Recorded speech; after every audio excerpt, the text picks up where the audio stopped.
Hello there, and welcome to Life Beyond Seen, where curiosity slows down long enough to take a deep breath and wander somewhere extraordinary. Tonight's quiet journey drifts far from cities, oceans and stars. It drifts to the very bottom of our planet, where sunlight never reaches and the air turns into something sharp enough to sting. It's a place most of us will never see, and even the bravest scientist can only touch through cables and data. But it's real, and it's vast, and it's hiding something that might change how we think about life itself. Beneath the South Pole's glaciers lies a world sealed away for millions of years, a dark ocean of pressure and silence. And yet, despite our satellites and drills and restless curiosity, we can't truly explore it. Not completely. Not yet. Maybe not ever. Before we sink into that frozen stillness, I'd like to ask something simple. Where in the world are you listening from tonight? Maybe it's late where you are and your room is dim and there's a small hum in the background that keeps you anchored to now. Maybe it's morning and the day is beginning to unfold in slow motion.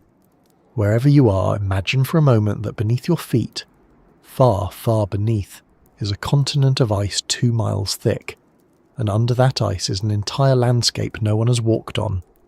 Rivers, valleys, mountains, lakes, all hidden away under a frozen ceiling.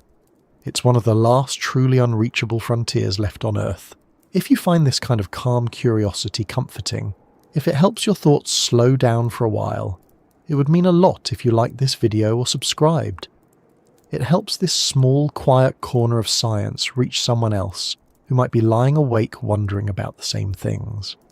And now, let's begin to sink under the ice slowly, carefully, following the faint traces of heat and sound that reveal what our eyes never could.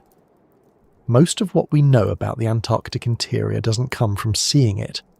It comes from listening, bouncing radio waves through ice, or reading tiny changes in gravity from satellites that orbit far above. What those instruments tell us is both fascinating and frustrating. Beneath that frozen sheet, there are mountains as tall as the Alps, rivers that never freeze, and valleys so deep they could swallow entire cities. The Antarctic ice sheet isn't just ice, it's a continent's worth of geology buried under a frozen ocean. The ice itself is more like a slow-moving glacier sea, grinding over rock, reshaping it, sealing away anything that might once have lived there. When scientists talk about exploring beneath the South Pole's glaciers, they're talking about working at the limit of what humans can endure. Temperatures drop below minus 70 degrees Celsius. Winds can strip equipment bare in hours. Even standing on the surface is like being on another planet. And yet the real mystery lies not at the surface but miles below. Down there, under millions of years of compressed snow, are vast lakes and water systems that have been sealed away from the atmosphere since before humans existed. The most famous of these hidden reservoirs is Lake Vostok. It's roughly the size of Lake Ontario, but it sits beneath nearly 4 kilometers of ice. Its water hasn't seen the sky in maybe 15 million years. To reach it safely, without contaminating it with modern bacteria or chemicals, is one of the hardest scientific challenges ever attempted. Imagine trying to touch something ancient without leaving a fingerprint. That's what scientists face every time they plan to drill through Antarctic ice. The risk isn't just mechanical, it's moral. If they breach a sealed ecosystem, even a single drop of modern oil or microbe could destroy data that nature has been guarding for eons. This is why exploration under the glaciers moves so slowly, so cautiously, so painfully carefully. Every motion must be clean, every instrument sterilized, every sensor monitored. Even the smallest mistake could ruin the one chance to understand what lies beneath. It might sound excessive, but there's a reason for this almost obsessive caution. We've learned the hard way that life, when it exists, finds ways to survive where it shouldn't.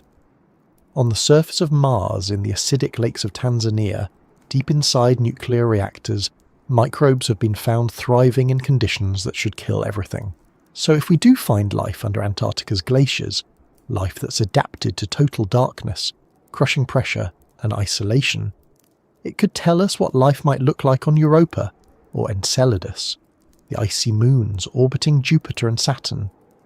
In a sense, Antarctica is a test lab for the cosmos, and that's why we treat it like sacred ground.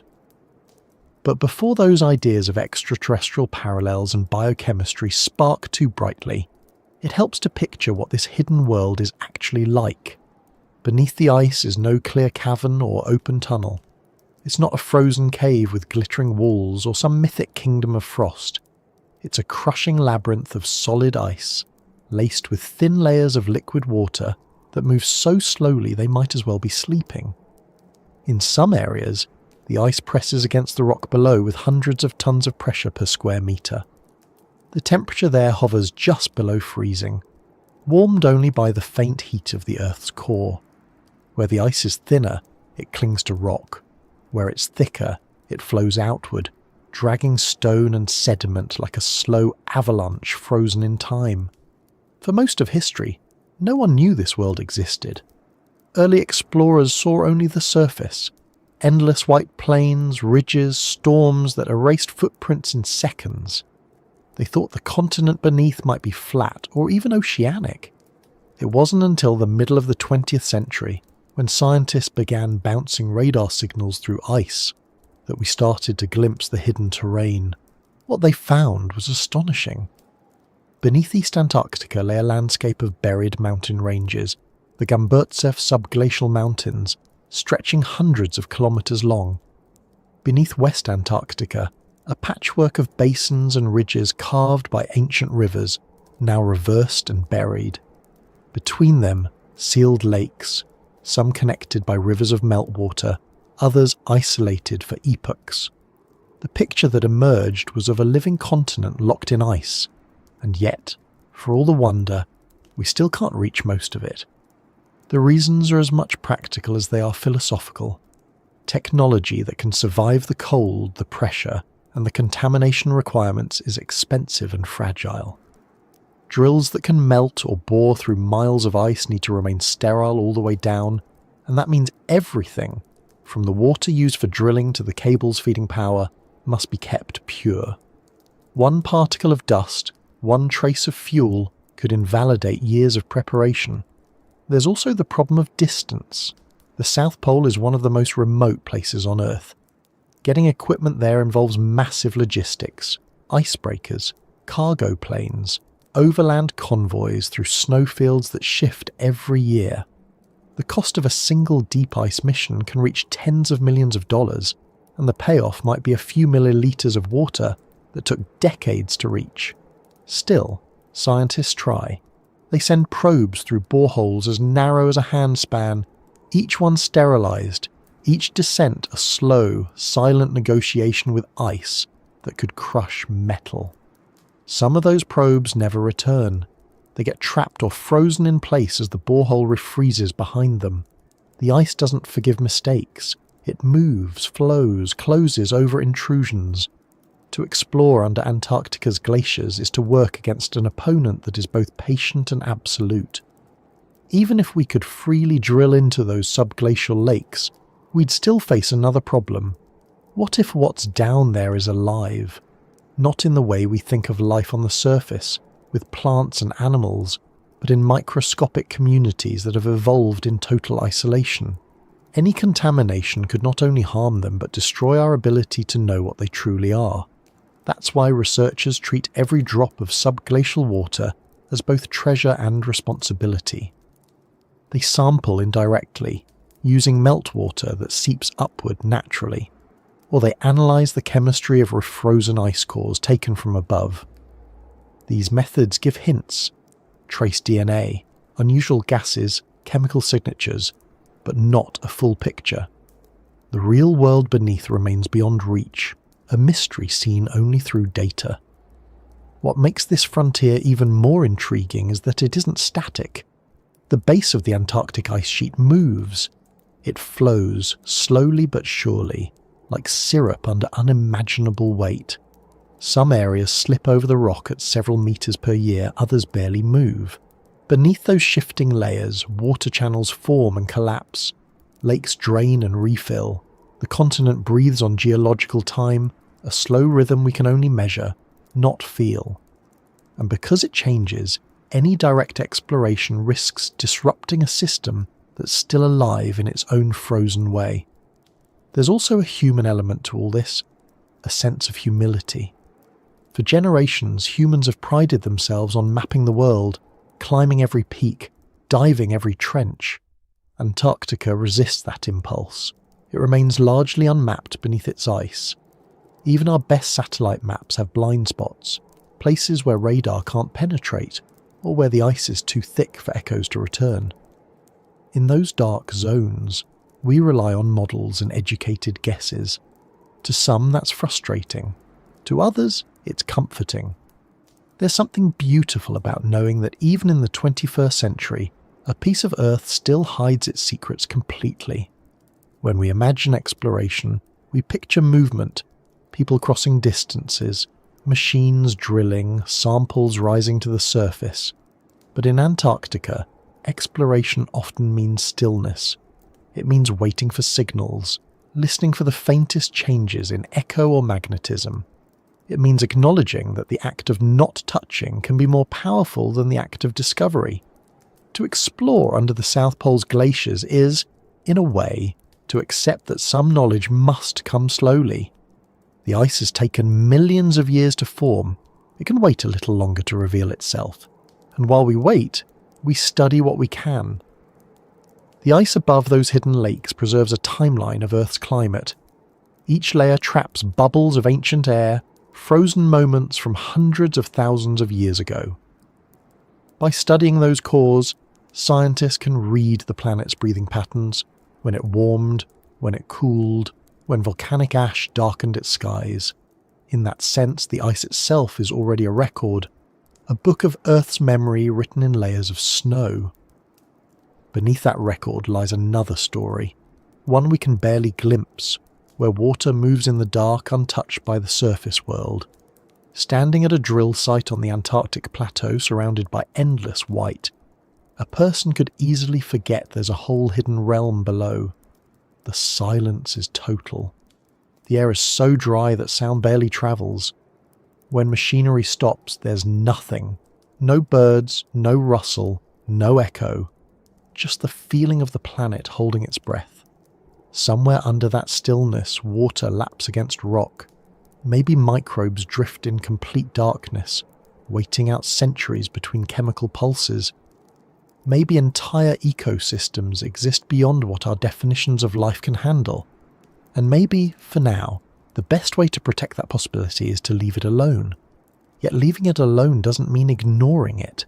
It means understanding the boundaries of what we can safely reach. It means designing instruments that can observe without disturbing.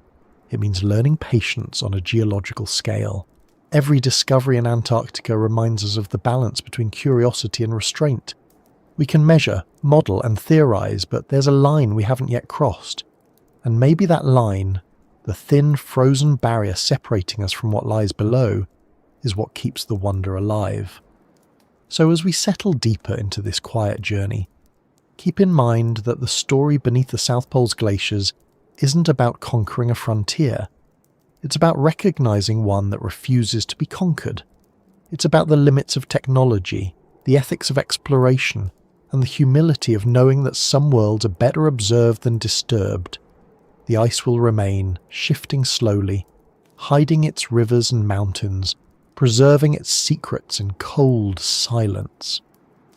And as the night deepens and our thoughts drift with it, we'll keep descending, not physically, but through understanding, toward the heart of this frozen continent.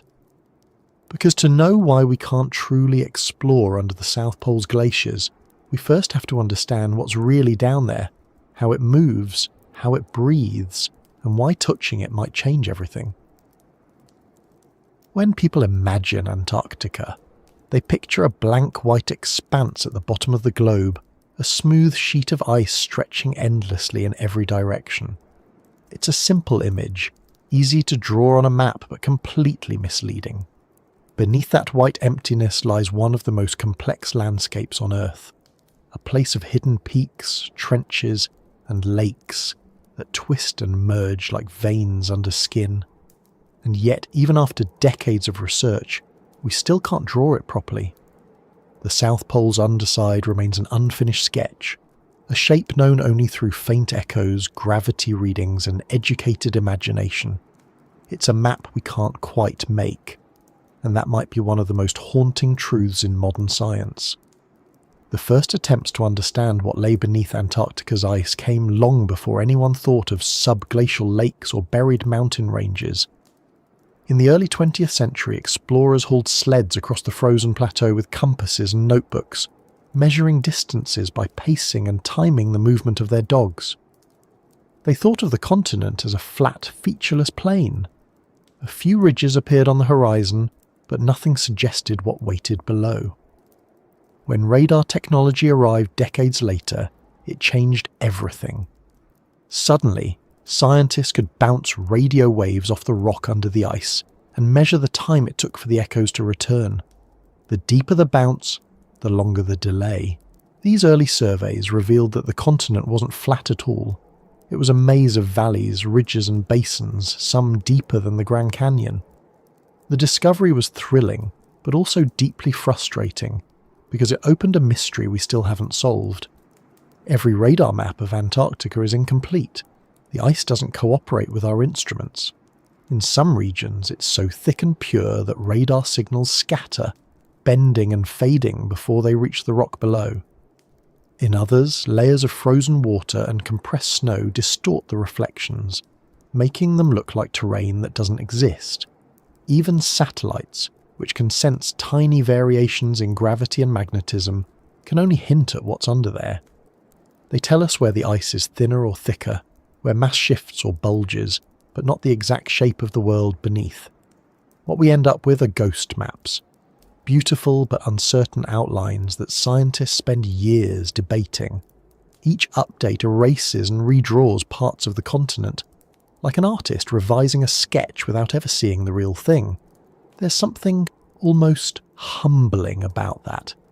In an age where we can see the surfaces of Mars and the moons of Jupiter in exquisite detail, the fact that we still can't clearly picture what's beneath our own planet's ice feels like a quiet reminder of how little control we really have.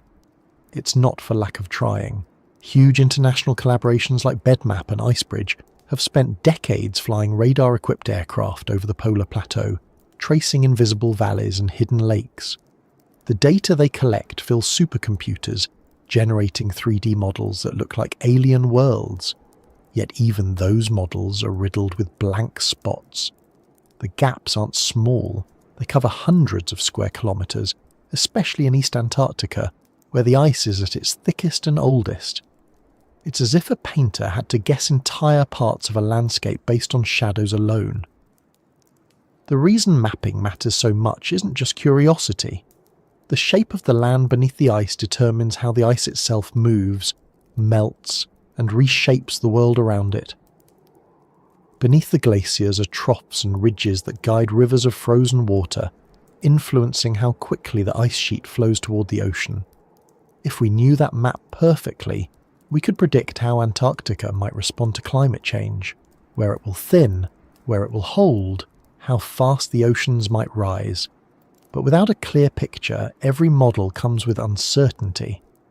We're trying to forecast the future of the planet on top of a landscape we can't see. In some ways, this challenge mirrors the way humans have always explored the unknown. Before satellites, sailors mapped the seas by following stars and guessing at coastlines. Their charts were filled with blank spaces labelled "Here be dragons," a kind of shorthand for what they didn't understand. Antarctica's underside is our modern dragon. Not mythical, but just as elusive. Every new radar scan fills a bit more of the blank, but the deeper we look, the more questions appear. Beneath the East Antarctic ice sheet, for example, lies a region known as the Aurora Subglacial Basin, a depression so vast that, if the ice melted, it could form a sea larger than the Mediterranean. But how deep it really is, what kind of rock lies under it, and how water moves through it are questions we can't yet answer. Then there are the buried mountains, the Gamburtsev Range, which stretch for over 1,000 kilometers beneath the ice. When scientists first detected them in the 1950s, they were stunned. The peaks appeared as sharp as if they'd been carved by glaciers only yesterday, even though they're buried under miles of ice.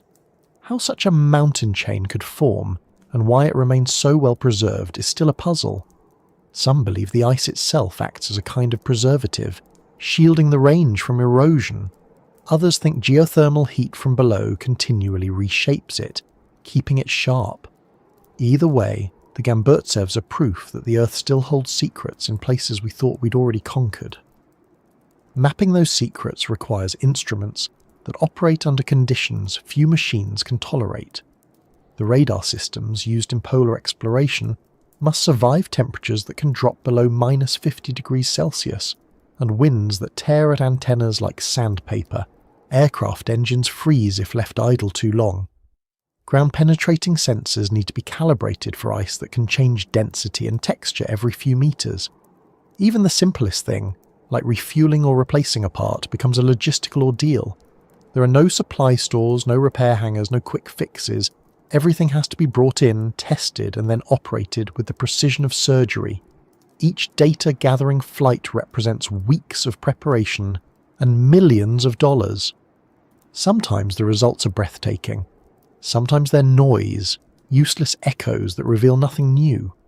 What's fascinating, though, is how much scientists can infer from even partial data. A small change in radar reflection might suggest a layer of sediment or a buried valley.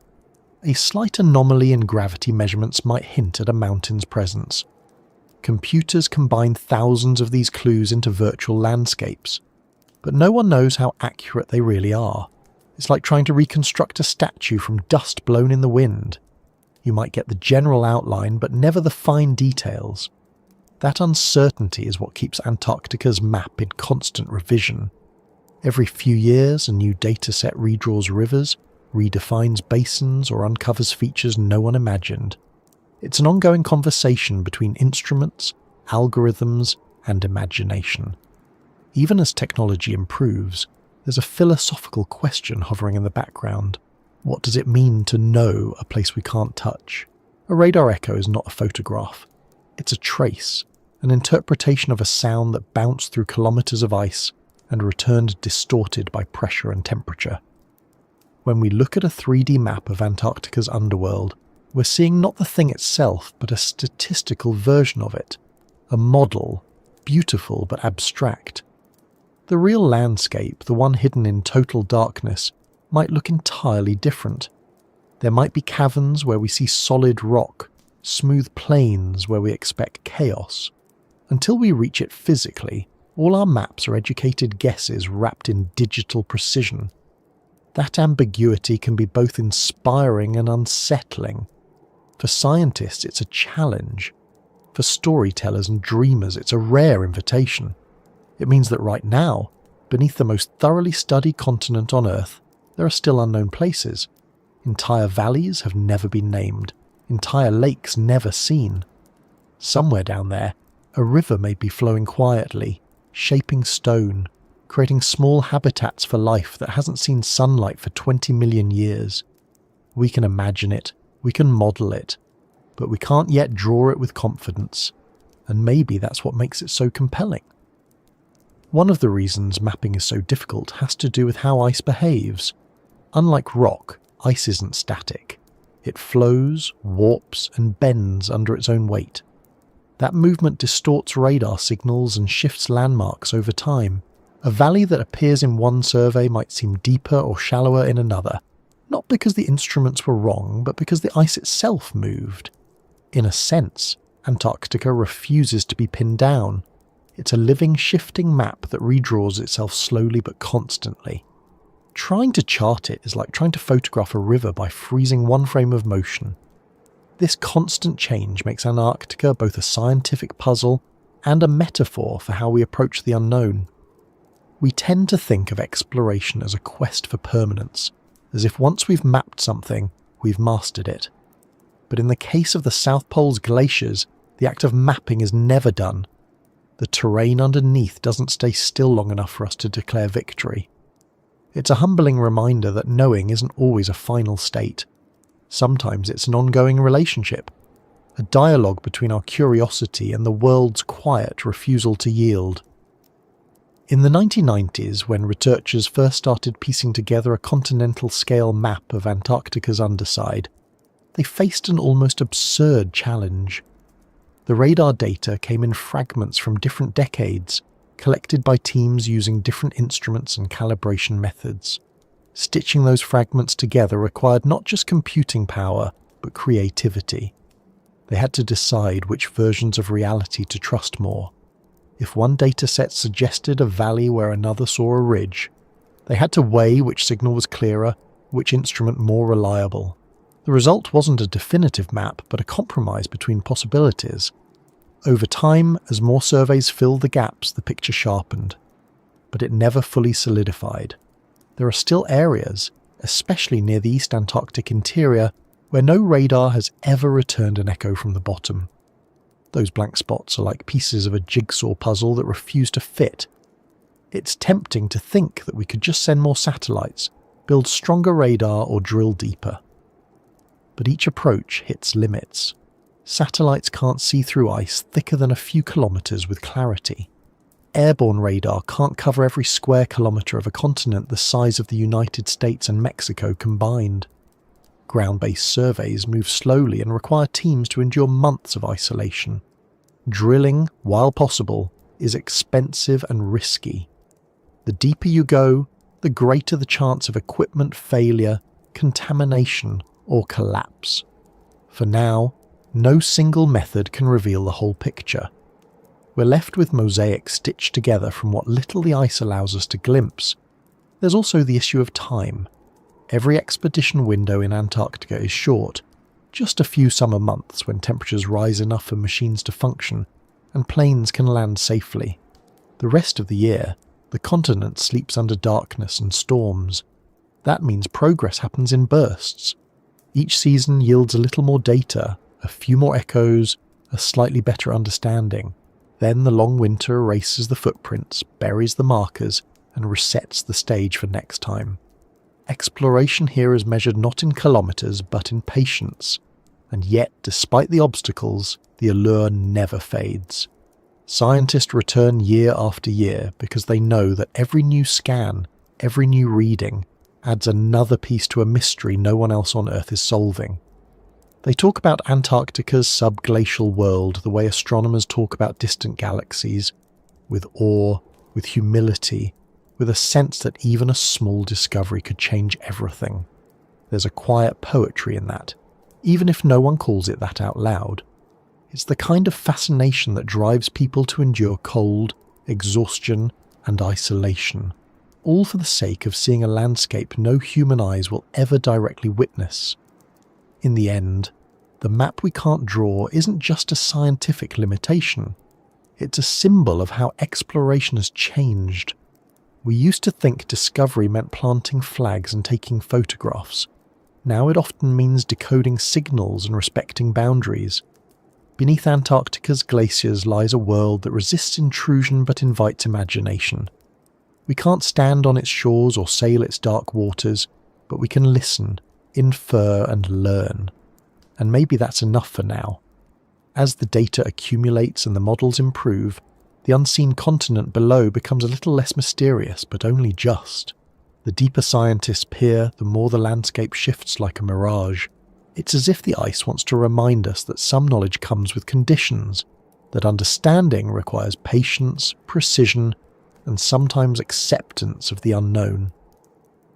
The map we can't draw remains unfinished, but perhaps that's its quiet purpose, to keep us curious, to keep us listening.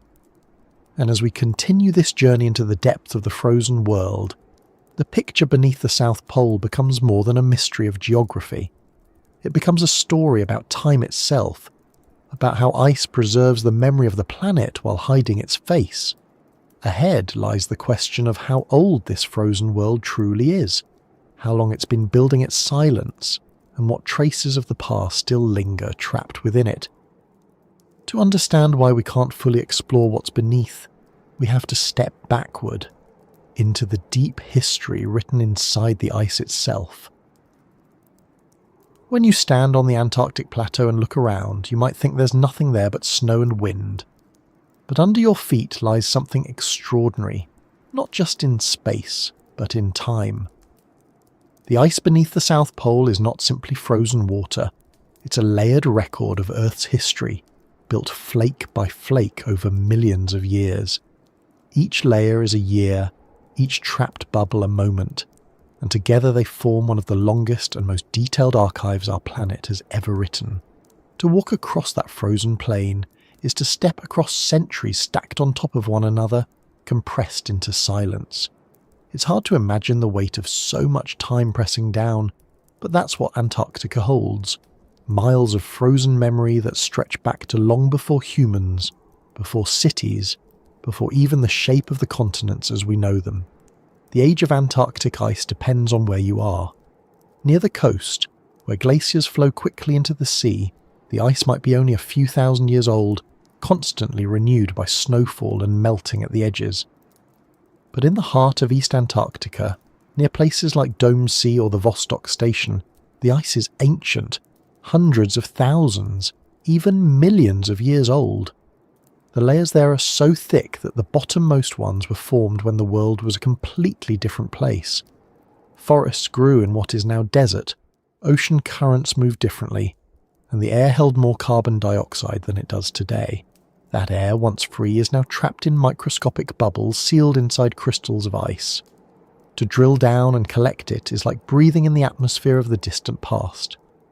When scientists extract ice cores, they're not just looking for frozen water, they're searching for clues, tiny chemical fingerprints that tell stories about temperature, volcanic eruptions, sea levels, and even cosmic events. Every layer carries traces of dust, pollen, and isotopes that change depending on the planet's climate. By studying these variations, researchers can reconstruct Earth's climate cycle, going back almost 1 million years. They can see ice ages come and go, trace abrupt warming events, and measure how the planet's heartbeat has changed over geological time. It's one of the most powerful tools we have for understanding our own fragility. But the deeper they drill, the harder it becomes. Not just physically, but conceptually. The oldest ice lies close to the bedrock where heat from the Earth and the slow flow of glaciers distort the record. Those lower layers are compressed beyond recognition, warped like pages in a book that's been soaked and frozen for eons. We know they exist, but reading them clearly is another matter. To imagine what lies under all that ice, it helps to picture time itself as a kind of vertical landscape. At the surface, you're standing in the present, snow that fell last winter, maybe even last week. A few meters down, you're already into the era of ancient civilizations. A few hundred meters deeper, the ice age still reigns. Keep going, and soon you're in a world where mammoths still walk and human ancestors are learning to shape tools. Descend further, and you leave the human timeline entirely, entering epochs where the rhythm of the planet was driven purely by the tilt of its axis and the pull of the sun. Eventually, somewhere near the bottom, you might reach ice that formed before our species even appeared. It's a quiet, almost eerie realization. Beneath the South Pole, there's a tangible archive of a world that no one remembers, but which still exists in solid form, one molecule of water at a time. Scientists have a phrase for what they're looking for: oldest ice. It sounds simple, but the search for it has been one of the most challenging quests in modern glaciology. The idea is to find a place where ice has been preserved for at least 1.5 million years, long enough to capture the transition between two major climate cycles in Earth's history.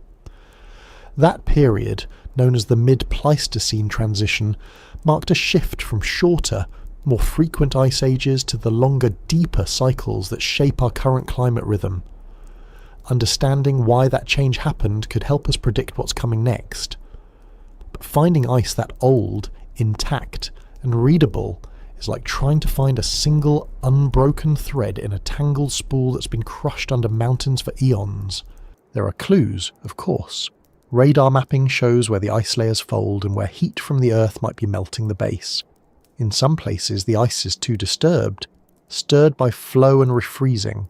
In others, it may have been thinned or lost altogether. Only a handful of regions, mostly in East Antarctica, seem to hold the right conditions: stable, cold, and undisturbed. There, the ice builds up faster than it melts, locking away history in an almost perfect deep freeze. Scientists working in those areas drill cores that can reach more than 3 kilometers deep. The work takes years, sometimes decades. A single core might be only 10 centimeters wide, but inside that narrow cylinder is the breath of ancient forests, the smoke of old volcanoes, the quiet record of snowstorms that fell before humanity began to write its own.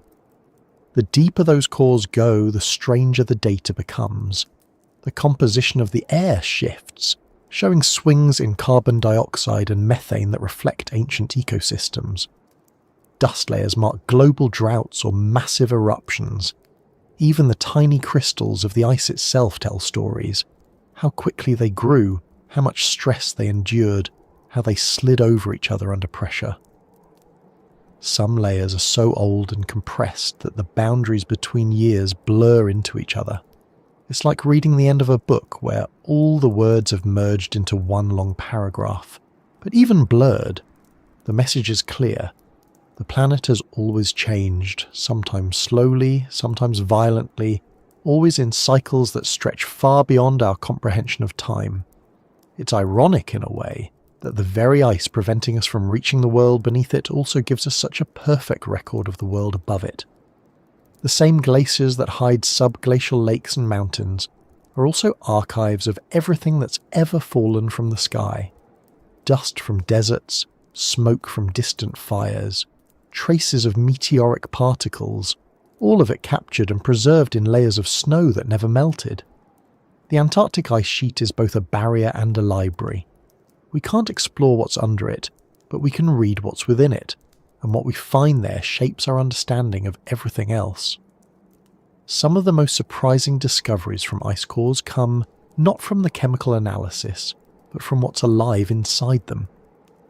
In the oldest samples, scientists have found dormant microbes, still intact after hundreds of thousands of years. They're not alive in the usual sense, but they're not entirely dead either. Given the right conditions, moisture, nutrients, a bit of warmth, they can revive. It's as if the ice carries within it seeds of ancient life, waiting for a chance to wake. That resilience adds another layer of wonder and caution to Antarctic exploration. If microorganisms can survive for such immense spans of time in near total isolation, what might be living in the liquid water beneath the glaciers, where conditions are more stable? And if we find life there, what does that say about the possibilities beyond Earth? The timescales involved in Antarctic ice are hard for the human mind to grasp.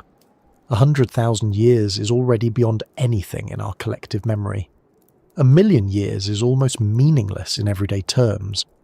Yet when you think about it in layers, it becomes easier to visualize. A single centimeter of ice might represent a few years of snowfall. A meter could hold decades. A kilometer contains tens of thousands of years. At the deepest points, the ice sheet is nearly 5 kilometers thick, meaning that somewhere near the base lies snow that fell when the continents were in slightly different positions, when global sea levels were higher, and when the climate patterns that govern today's weather hadn't yet formed. Working with that kind of timeline requires a particular kind of patience.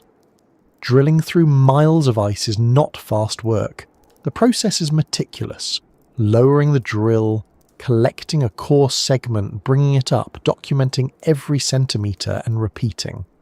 It can take years to reach the deepest layers, and even then, interpreting what those layers mean takes longer. Teams of scientists around the world analyse each sample, comparing results, cross-checking data, trying to separate genuine signals from contamination. The patience required rivals that of archaeology, but instead of ruins, they're uncovering the memory of a planet. Sometimes, when the drilling stops and the machinery powers down, the silence in those remote research stations is overwhelming. Outside, there's nothing but wind and white. Inside, The cores sit in insulated containers, each one a column of time. It's hard not to imagine the vastness of what's still buried below, the miles of history we haven't yet reached. Every metre of untouched ice is another page of a book still sealed shut. And unlike most books, this one is irreplaceable. Once we disturb it, it's gone. That's why ice core projects proceed with almost reverent caution. The knowledge they seek is precious, but so is the medium that holds it. The story of Antarctica's ice is also the story of how the planet changes itself. The layers record every fluctuation in temperature, every pulse of greenhouse gases, every era when the balance between ice and ocean shifted. By studying them, scientists can see how delicate that balance really is. The patterns are clear. When carbon dioxide rises, temperatures follow. When it falls, the planet cools. Those cycles have been natural for millions of years, driven by orbital variations and volcanic activity. But in the last century, the changes have accelerated faster than anything in the ice's record. That realization gives the frozen timeline a sense of urgency. It's not just a curiosity, it's a warning. The ice shows us how the planet responds to imbalance, and it doesn't respond gently. It's easy to romanticize the idea of ancient ice, to imagine it as a still, perfect monument to the past. But it's not inert. It moves. Slowly, imperceptibly, the entire sheet creeps toward the sea, carrying its layers with it. The oldest ice isn't just old, it's distorted by motion, stretched and folded like dough under pressure. That movement is what makes drilling so tricky. A core taken from one location might contain ice from several eras jumbled together. Scientists have to decode those distortions using isotope analysis and flow models, reconstructing the true order of time from the chaos. It's an intricate dance between physics and patience, and even with the best tools, much of it remains guesswork. Sometimes, the ice reveals something unexpected. In a few cores, scientists have found layers of ash from ancient volcanic eruptions so powerful that they left traces across both hemispheres. Others contained fragments of meteoric dust, evidence of impacts that once changed global weather. These tiny inclusions are like footnotes in the planet's autobiography, small but crucial reminders that Earth's history isn't just gradual change but sudden dramatic upheaval. The fact that all of it is preserved in frozen form beneath the South Pole gives Antarctica a kind of quiet authority. It's not just a landscape, it's an archive of everything the world has endured. For all the precision of modern science, though, there's still something almost personal about the way researchers talk about the ice. They describe the feel of a freshly extracted core, the sound it makes when it cracks, the shimmer of air bubbles that once floated above prehistoric seas. They speak of it with the same respect others reserve for art or history.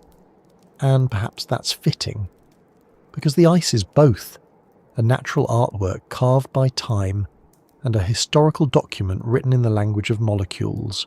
To hold a piece of it is to hold a piece of the planet's own memory, still cold, still alive in its own way. The deeper scientists go, the more they realize that the story the ice tells is incomplete. Beneath the oldest layers, where the temperature rises from geothermal heat, the ice begins to melt. That thin zone, where solid turns to liquid, is where the record stops. Below it lies the unknown, the world of subglacial lakes, sediments, and hidden currents. It's there that the boundary between past and present blurs completely. The ice above speaks of what was, but the water below moves with what is. That's where geology, biology, and physics meet, and where the mystery of why we can't fully explore takes on its sharpest form. And so, as we follow this trail downward, through miles of frozen time, we begin to understand that Antarctica's glaciers are more than a physical barrier. They're a chronological one. They separate the world we know from one that has been sealed away since before our history began. To reach it, we must first listen to the ice itself, to the patterns in its layers, to the story it's already willing to tell. Only then can we even begin to approach what lies beneath. The living water, the hidden lakes that breathe in the dark, waiting in the cold for us to understand them without breaking them open. Somewhere far beneath the ice, where no sunlight has ever reached, where pressure squeezes water into slow motion and temperatures hover just below freezing, there are lakes. They aren't frozen solid as one might expect. They are liquid, sealed away under the weight of the Antarctic glaciers. They have been there for millions of years, untouched, unseen, and alive in ways we barely understand. Calling them lakes almost feels inadequate, because they aren't like any lakes on the surface. They're entire hidden ecosystems, black and silent, with chemistry that doesn't match anything we know from the open world. We call them subglacial lakes, and in a literal sense, they are the only parts of Antarctica that move with a quiet pulse. They are the lungs of a buried world, breathing slowly in darkness. It seems impossible that liquid water could exist in such a place. The temperature at the base of the ice is far below zero, the pressure immense, the air absent. Yet the very weight of the ice creates heat through friction and pressure. The Earth itself adds a bit more from below, radiating warmth from its core. The combination is enough to keep pockets of water from freezing completely. Those pockets form networks of hidden reservoirs, some as large as inland seas, others no more than thin veins of water threading through rock and sediment. Scientists believe there are over 400 of them scattered beneath the Antarctic ice sheet, connected by rivers that flow slowly, maybe centimetres per year, through channels carved into the bedrock. The largest of them, Lake Vostok, lies buried under nearly 4 kilometres of ice and holds more than 5,000 cubic kilometres of water. It's been sealed off from the atmosphere for at least 15 million years. The existence of these lakes was suspected for decades before it was confirmed. In the 1960s, Russian researchers working at the Vostok station noticed strange radar readings, echoes that didn't match the usual patterns of ice and rock. They saw flat, consistent reflections that hinted at something smooth and liquid. For years, the idea seemed too extraordinary to believe. How could there be liquid water under so much ice? It wasn't until the 1990s that satellite radar confirmed it. The signals showed a massive area of unusually flat reflections stretching across more than 200 kilometres. There could be only one explanation: a lake, as vast as some of the Great Lakes trapped beneath the glacier. It was one of the most startling geographical discoveries of the 20th century. Since then, more subglacial lakes have been detected using ice-penetrating radar and gravity measurements. Some are large and deep, others small and shallow. Many of them appear to fill and drain over time, meaning that there's an active hydrological system beneath the continent. Water moves under the ice the way blood moves through veins, slowly, rhythmically, keeping the glacier alive from below. It's not stagnant. It flows, melts, refreezes, and flows again. In that movement lies one of the keys to understanding Antarctica's behaviour. The lakes act as lubricants, allowing glaciers to slide toward the sea. Changes in their volume can alter how quickly the ice above moves, which in turn affects sea level and climate patterns far beyond the pole. In a way, the hidden lakes of Antarctica are not just features of a frozen world, they're gears in a planetary machine. But it's what might live in them that captures the imagination. These lakes have been sealed off from the surface for longer than humans have existed. No sunlight reaches them. They're under immense pressure, oxygen poor, and isolated from the rest of Earth's biosphere. If any organisms exist there, they've had to adapt to conditions unlike anywhere else. They might be microbial life forms that derive energy from minerals in the rock instead of sunlight, feeding on chemical reactions between water and the Earth's crust. Such organisms exist in other extreme environments, deep-sea hydrothermal vents, underground aquifers, and even within Antarctic ice itself. It's not a stretch to imagine that similar life could survive below the glaciers, sustained by chemistry rather than photosynthesis. This is why scientists are so cautious about exploration. A single probe contaminated with surface bacteria could alter an entire ecosystem that's been stable for millions of years. That's not just a scientific concern, it's an ethical one. It forces us to think about the value of knowledge versus the responsibility of preservation. We want to know what's down there, but do we have the right to disturb it? The debate isn't theoretical. In 2012, Russian scientists finally drilled through to Lake Vostok after years of preparation. Their drilling fluid, designed to prevent the borehole from refreezing, contained kerosene and freon, chemicals that could contaminate the water. When the drill finally broke through, the pressure of the lake forced water up into the borehole, where it quickly froze again. The sample they recovered was a mixture of refrozen lake water and drilling fluid, impossible to analyse cleanly. Critics argued that the project compromised one of the most pristine environments on Earth before we ever had a chance to study it properly. Other teams took a different approach. At Lake Whillans, beneath the Ross ice shelf, scientists used a sterile hot water drill to melt their way down 600 metres of ice without chemical lubricants. The operation required an entire mobile laboratory transported across the ice by tractor. Every piece of equipment was sterilised, every hose flushed with filtered water. When they reached the lake, they collected samples with extreme care, ensuring that nothing from the surface entered the environment below. What they found surprised everyone. The water contained living microbes, tiny, slow-moving organisms feeding on carbon and nitrogen compounds. It was proof that life could exist completely isolated from sunlight, thriving in conditions similar to those found on icy moons like Europa. It was a triumph not just of science but of restraint. The team had touched another world without breaking it.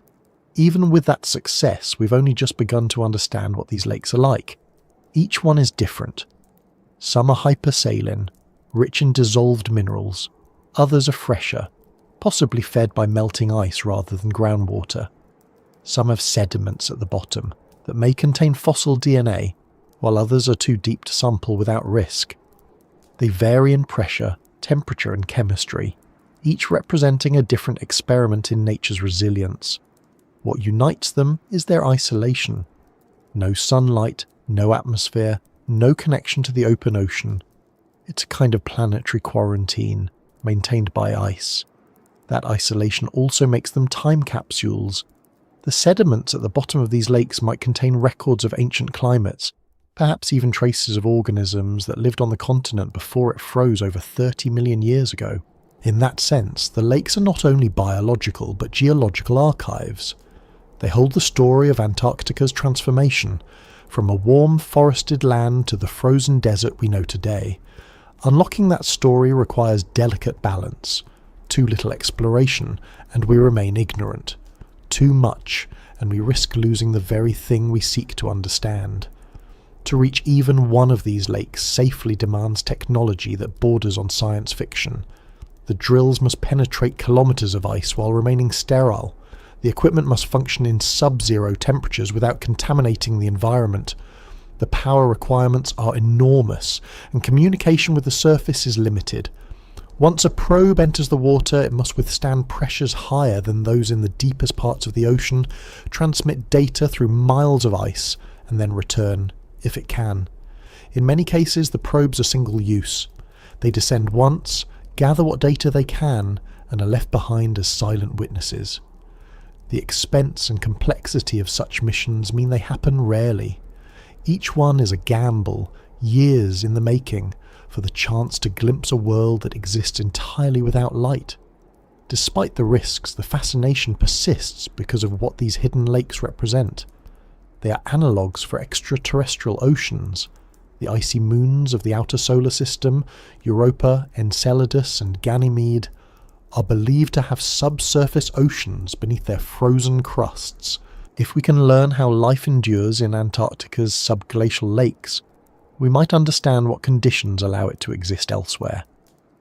In a strange way, drilling through Antarctic ice is a form of planetary rehearsal. We are practicing how to explore other worlds by first learning how to approach our own without harm. But the lakes also challenge our perception of what exploration means. They remind us that discovery doesn't always require intrusion. Much of what we know about them comes from remote sensing, listening rather than touching. By measuring subtle changes in ice surface elevation over time, satellites can detect when a lake fills or drains. These fluctuations tell us that water is moving beneath the ice, connecting distant reservoirs like a hidden bloodstream. It's a slow, unseen network that links the continent together. The fact that we can detect such motion from space, without ever opening the ice, shows how much patience has become part of modern exploration. Sometimes the most responsible form of discovery is the one that leaves no footprint. It's hard to overstate how alien this environment is. Imagine standing above Lake Vostok, on a surface of featureless ice, with nothing visible to suggest that below you lies a body of water larger than some countries. The lake's surface is under more than 300 atmospheres of pressure, enough to crush metal. The water itself is near freezing but liquid because of that immense weight. It may contain gases like nitrogen and oxygen at concentrations far higher than seawater, trapped there for millions of years. Its sediments could hold a fossil record of ancient microbial life, or even chemical signatures that resemble early Earth conditions, and yet, for all we speculate, we've barely touched it. The real lake remains undisturbed, a sealed chamber of deep time. The concept of breathing in the dark might sound strange, but it fits. These lakes do breathe, in a sense. They fill and empty through subglacial channels, expanding and contracting as the pressure and flow change. Satellite data show the surface of the ice above rising and falling by several meters as lakes beneath them drain or refill. This cycle of movement is slow and quiet, but it reveals that even in complete darkness, the Antarctic continent is alive with motion. The lakes are not static pools. They're part of a dynamic system that redistributes water, heat, and nutrients under the ice. That slow rhythm is as close to a heartbeat as the frozen continent has. What makes this world so compelling isn't just its mystery, but its reminder of limits. We live in an era that values exploration, data, and access. We build machines to map the ocean floor, to scan distant planets, to quantify every corner of our environment. Yet under Antarctica's glaciers lies a place that resists that instinct. A world that forces us to pause. It demands a different kind of curiosity, one grounded in restraint, patience, and respect. The more we learn, the more we realize that our tools, though powerful, are blunt compared to the precision of nature's design. There's a certain humility in knowing that the most advanced technology on Earth still struggles to reach water that has been quietly existing just a few kilometers below us. The lakes also challenge how we think about life's boundaries. If microbes can survive in these conditions without sunlight in freezing temperatures under immense pressure, it expands our definition of habitability.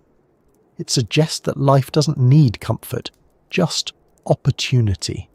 It can adapt, persist, and endure in ways that defy expectation. That realization doesn't just affect biology, it touches philosophy. It forces us to reconsider the uniqueness of our own environment. Maybe Earth's extremes aren't exceptions, but examples of how common resilience might be in the universe. The thought that something might be swimming, growing, or dividing under the South Pole's glaciers isn't science fiction anymore. It's a plausible truth waiting for evidence. And yet the same conditions that make those lakes fascinating also make them unreachable. The ice above them is too thick, the logistics too immense, the ethical concerns too heavy. We can model, we can measure, we can listen, but to truly explore them might require a leap of technology we haven't yet achieved. For now, we must be content with glimpses, with the knowledge that something extraordinary exists beyond our reach. It's a rare feeling in science, to know and not know at the same time, to sense the presence of an entire hidden biosphere, but remain unable to touch it. That tension, the pull between discovery and preservation, is what makes Antarctica such a powerful symbol of modern exploration. As the surface teams pack up their equipment, and the long polar night begins again, the lakes below continue their slow breathing undisturbed. The water flows, the microbes, if they exist, drift through currents unseen. The ice above thickens slightly, sealing them deeper into isolation. And somewhere in that darkness, history keeps accumulating in silence. Above, the wind reshapes the snow into new patterns, and on the surface, humans wait for another season, another chance to listen. What lies below remains what it has always been, self-contained, ancient, and alive in a way that doesn't depend on our observation. The more we learn about those hidden lakes, the clearer it becomes that what lies beneath Antarctica is not a void but a system, a vast interconnected underworld that sustains itself without sunlight. But that system exists under incredible weight, and it doesn't sit still. The glaciers that cover it move and shift constantly, pressing down with the massive continents, grinding rock, creating heat, and shaping the land beneath. The lakes aren't floating in isolation.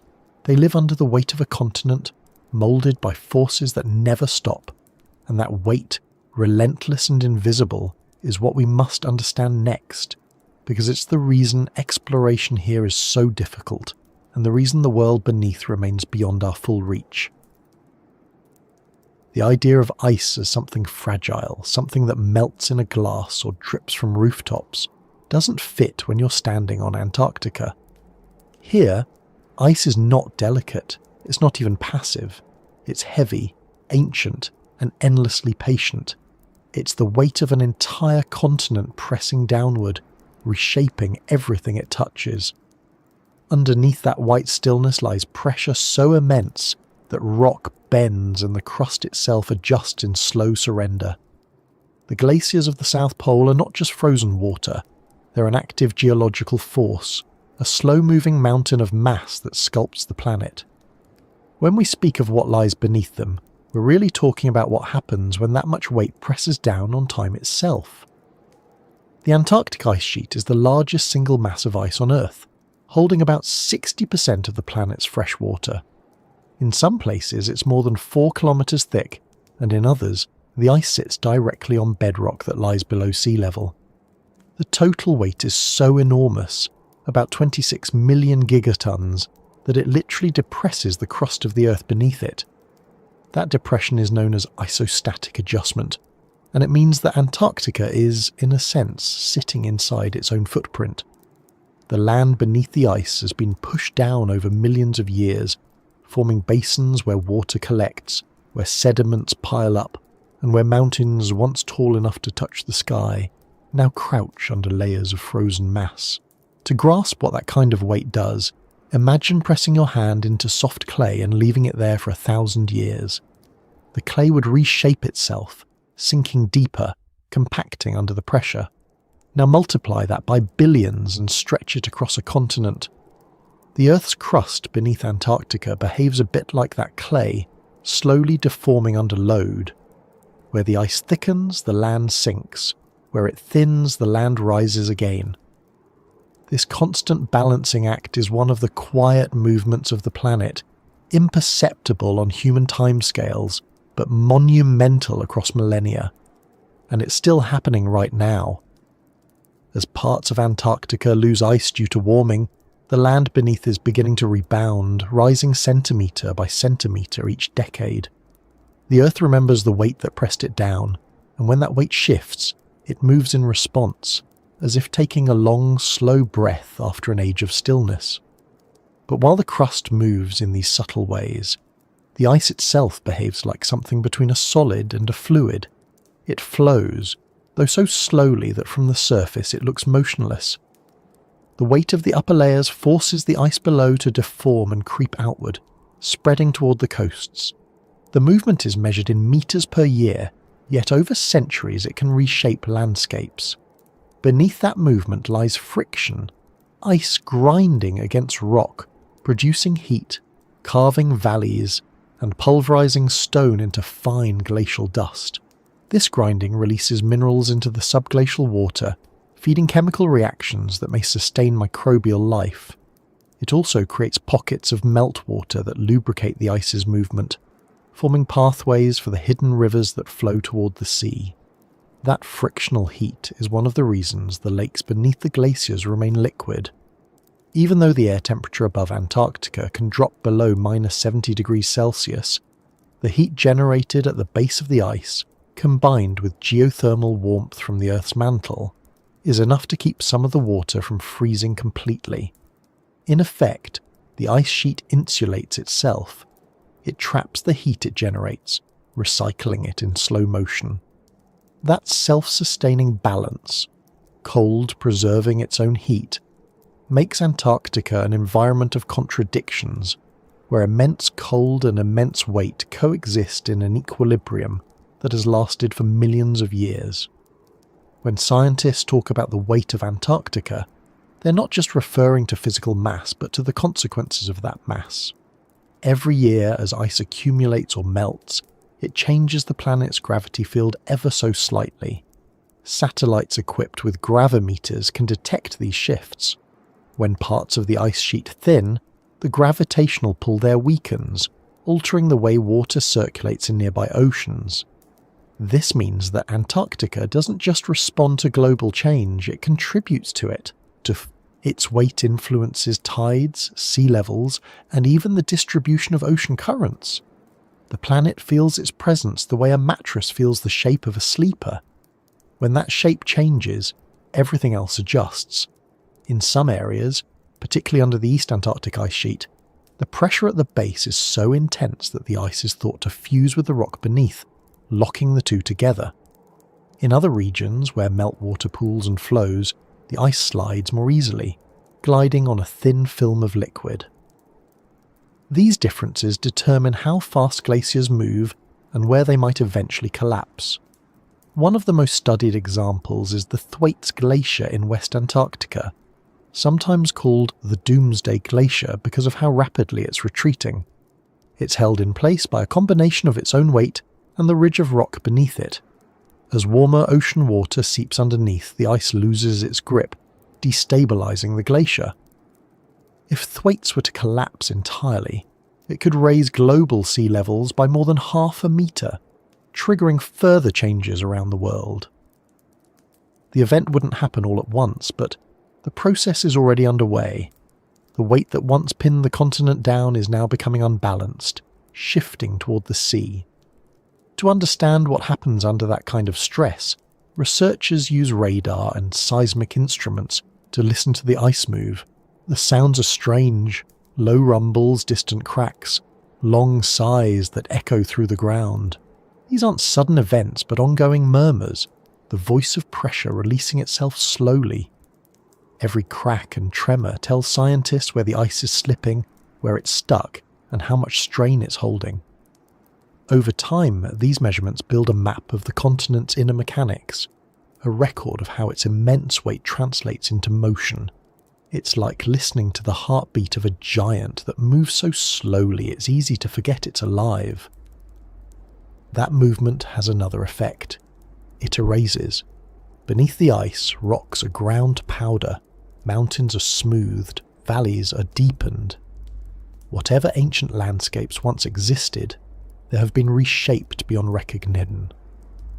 When the first radar images of Antarctica's bedrock emerged, scientists were shocked to find how dynamic it was. Ridges, basins, even networks of what looked like old river channels now filled with ice.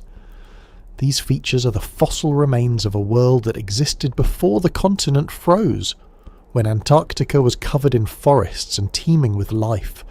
The ice didn't just cover that world, it remade it. Its weight sculpted the land into something entirely new, sealing the past beneath the geology it created.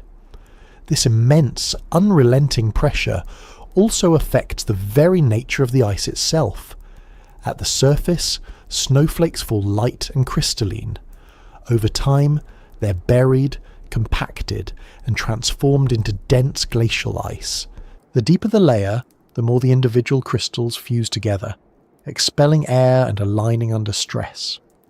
Near the base, after thousands of years, the ice behaves less like a brittle solid and more like a viscous material flowing around obstacles. It's this transformation from delicate snow to solid mass to near fluid motion that gives the Antarctic ice sheet its strange dual nature. It's both rigid and alive, both still and constantly moving. Because the ice moves outward under its own weight, the edges of the continent act like a kind of slow-motion conveyor belt. Ice flows from the interior toward the coast, breaking off as icebergs into the Southern Ocean.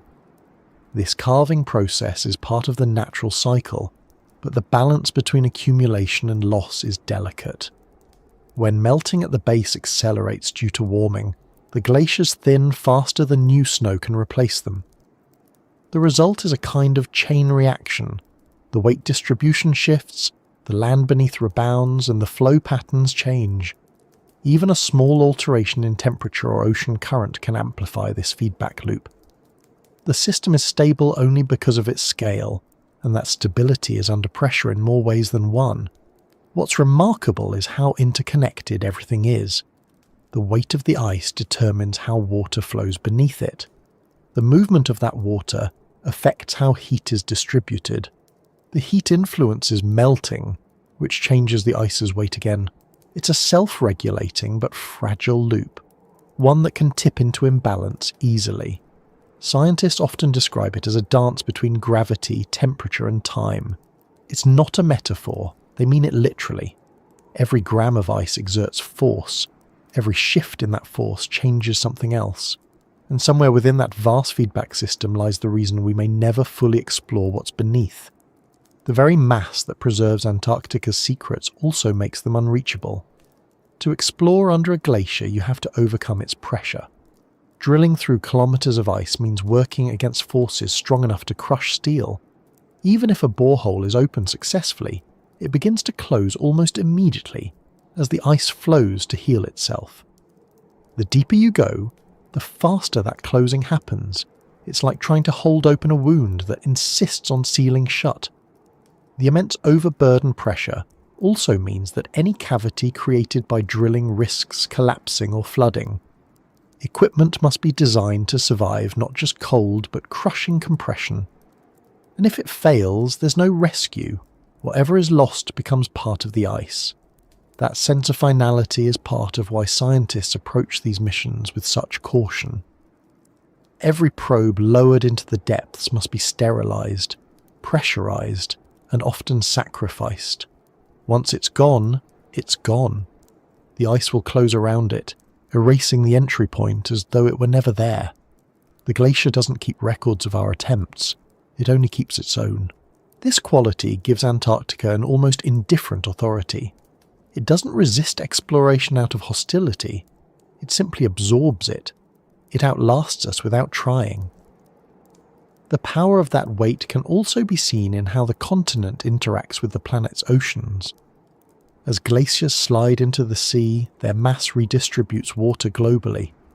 The gravitational pull of the ice sheet draws ocean water toward it, creating a subtle but measurable bulge in sea level around Antarctica. When the ice melts and loses mass, that pull weakens, and the water redistributes elsewhere, raising sea levels in regions far from the poles. This is why melting at the South Pole can affect coastlines thousands of kilometers away. The planet's systems are not separate, they're continuous, bound by the pull of the same gravity that keeps the ice rooted in place. Even beneath all that mass, life finds ways to persist. Scientists have found microbial communities within the basal ice, feeding on minerals and surviving off the faint chemical energy generated by pressure and friction. These organisms don't see light, don't breathe oxygen, and don't need warmth.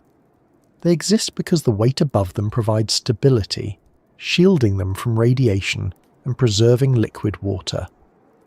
The same pressure that makes exploration nearly impossible also creates a niche where life can exist without interruption for geological spans of time. It's another contradiction. What crushes also protects, what buries also preserves. When you consider all of this, the idea of truly exploring beneath the South Pole's glaciers begins to look almost paradoxical. To reach that world, We would have to overcome the very forces that define it. We would need to remove or penetrate the ice without altering the pressure, the temperature, or the purity of the environment. Even our most advanced technology struggles with those demands. Every attempt to reach the subglacial world risks disturbing its balance. The continent's weight doesn't just make it physically inaccessible, it makes it ethically complicated. To explore it is to change it, and to change it is to lose the very thing that makes it unique. The glaciers, in their immense silence, remind us of scale. They make human effort feel both small and extraordinary. We can map their surface, measure their thickness, even predict their movement, but we cannot undo their pressure or their patience. They move in time measured not by seconds or years, but by the rise and fall of continents. The weight of Antarctica is the weight of deep time made visible, a living monument to endurance. Beneath it the world continues.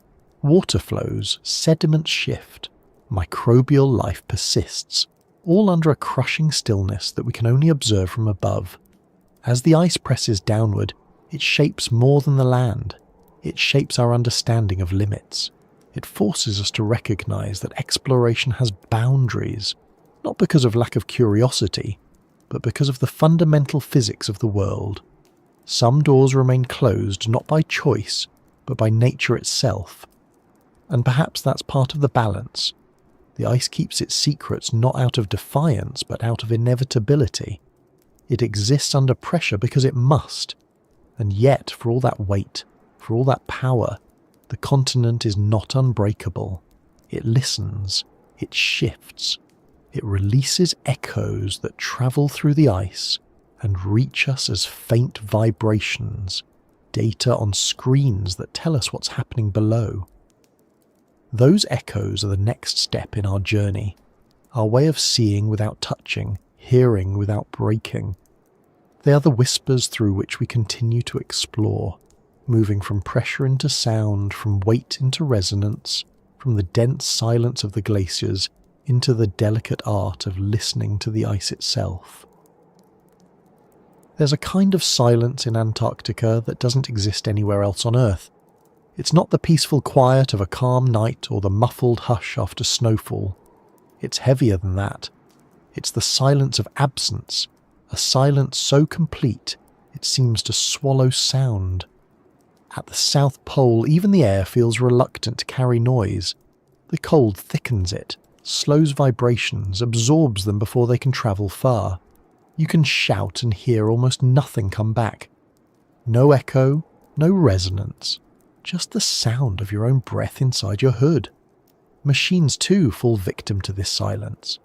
It's not that they stop working immediately, it's that the environment strips them of endurance, eats away at them piece by piece until all that's left is stillness again. The phrase, "a silence that eats machines," isn't poetic exaggeration. It's what engineers and scientists actually face when they try to work in the Antarctic interior. The continent resists intrusion in the most practical ways possible. Electronics seize up in the cold. Lubricants congeal. Batteries drain within minutes. Even metals behave differently, contracting and warping as temperatures plunge. Every piece of equipment must be modified or reinvented just to survive. The problem isn't just the temperature, though it can drop below -80 degrees Celsius. It's the combination of cold, dryness, and isolation. There's no moisture in the air to carry heat, no vegetation to buffer wind, no sound to warn of mechanical strain. The result is a kind of invisible corrosion, one that happens not through rust or decay, but through silence and time. When researchers first began operating at the South Pole in the mid-20th century, they discovered that ordinary tools and instruments lasted a fraction of their expected lifespan. Cables would snap from brittleness. Plastic casings shattered like glass. Even fuel lines froze despite insulation. Radios would fail because the metal coils inside contracted differently from their housings, breaking delicate connections. The solution was to overbuild everything, to make machines heavier and simpler, to reduce moving parts to a minimum. But even then, the ice and cold had ways of finding weaknesses. Nothing lasts long without constant care, and care is a luxury when you're working in a place that tries to erase evidence of your presence the moment you look away. The atmosphere itself contributes to the slow breakdown. Antarctica's air is so dry that it pulls moisture from materials, desiccating rubber, plastic, and even the oils that protect metal. The ultraviolet light during the summer months adds another layer of punishment, degrading exposed surfaces in ways similar to radiation.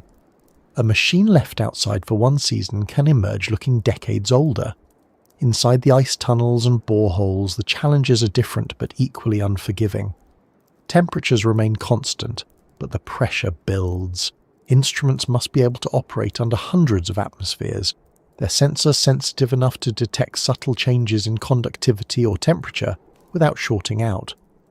One failed seal or miscalibrated sensor can ruin an entire expedition's data. What makes this all the more difficult is how remote these operations are. When something breaks, there's no repair shop, no replacement parts waiting nearby.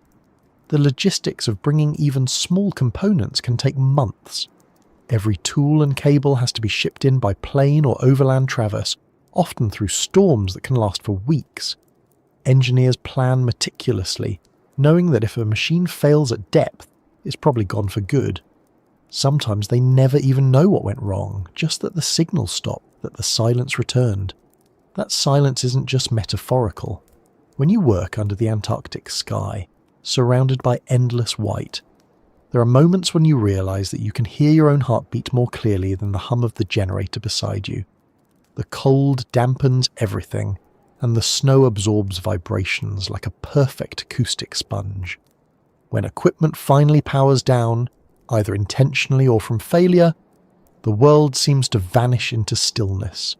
It's a silence that feels less like the absence of sound and more like the presence of something vast and indifferent. The machines we build, the signals we send, all seem temporary against that scale. The same silence extends underground. When probes descend through the boreholes into subglacial water, they enter an environment where sound travels differently. Ice conducts vibrations faster than air, but it also bends and scatters them in unpredictable ways. Signals weaken. Communication becomes erratic. Engineers design instruments with redundant systems, knowing that some channels will inevitably fail. Sometimes the data stops mid-transmission, the last readings frozen in memory before the device succumbs to pressure or power loss. Those fragments, half-complete temperature profiles, partial chemical readings, become part of the archive, clues to something unreachable. Each loss is felt like a whisper fading into static. Some of the earlier subglacial missions were almost heroic in their persistence. In the 1990s, attempts to lower mechanical probes into boreholes near Lake Vostok ended abruptly when the devices froze in place. The heat from the probe created a thin film of water around it, which refroze instantly, trapping it forever. Later efforts tried to use hot water drills to melt paths downward, but even those systems faced limitations. The deeper they went, the more difficult it became to maintain temperature and pressure balance. The ice wanted to close to reclaim the space, to undo the intrusion. It's a reminder that glaciers are not static. They're always moving, even if slowly. Every hole drilled into them is a temporary wound, one the ice heals without effort. Modern technology has improved, but the core challenge remains. The Antarctic environment devours machinery not because of malice, but because it operates on timescales and energies far beyond human design. Electronics are built to last years. The ice thinks in centuries. A robot may function for a week or a month, but the glacier that swallows it continues flowing long after, indifferent to the attempt. For every successful data transmission, there are countless silent failures buried in the ice. Lost sensors, frozen cables, entire systems entombed forever. Somewhere beneath the South Pole, there's likely a layer of abandoned machines, each one a small testament to how fragile technology becomes in the face of the planet's endurance. To prepare for these conditions, teams design redundancy into everything. They build 3 versions of every sensor, 2 backups for every line of communication. They test equipment in environmental chambers that mimic Antarctic conditions, temperatures below -70, near vacuum dryness, continuous vibration. Yet even after such preparation, the real ice finds new ways to challenge them. Unexpected ice crystals form on lenses, clogging cameras. Pressure differentials crush protective casings. Thermal gradients short out wiring. Each failure becomes a lesson written in the language of silence. The psychological effect of that silence shouldn't be underestimated either. For scientists stationed at remote drilling sites, days and weeks pass without any natural sound except wind. The absence of noise becomes oppressive. It changes how time feels. The mind begins to magnify small sounds, the ticking of an instrument, the hum of a generator, the crunch of boots on snow. When those sounds stop, even briefly, the brain interprets it as something catastrophic. Every silence carries tension because it might mean another failure, another broken link between human effort and the world below. And yet, despite all this, we keep returning. There's something magnetic about the challenge itself, something deeply human about trying to push against the limits of endurance. Engineers talk about Antarctica with a mix of frustration and admiration, as if it were a living thing with personality. They describe how ice creeps into joints and cables, how it shifts overnight, how it reclaims equipment with slow precision. They call it the great equalizer, the environment that humbles machines. Even the strongest designs are temporary here. The silence doesn't just eat machines, it digests their arrogance. The effect isn't confined to the surface. In subglacial exploration, even the simplest technical problems can cascade into mission-ending failures. A single kink in a cable can sever power or data transmission. A miscalibrated pressure valve can cause implosion. One of the most infamous examples happened during a British attempt to reach Lake Ellsworth. After years of preparation, the team began melting through 3 kilometers of ice with a specially designed hot water drill. The operation required maintaining 2 continuous boreholes, one for the drill and one for circulation water, to prevent refreezing. The plan depended on precise alignment, but somewhere along the way, the holes diverged. The water system lost pressure, and the entire operation had to be abandoned. Millions of dollars, decades of planning, all undone by physics and silence. The equipment was left behind, sealed in by the glacier, becoming part of the landscape it had tried to explore. These failures aren't wasted, though. Each one teaches something about the nature of the ice, about how materials behave in extreme conditions. The silence isn't just a void, it's feedback in its own way. Every stopped signal, every missing response tells scientists where the limits are.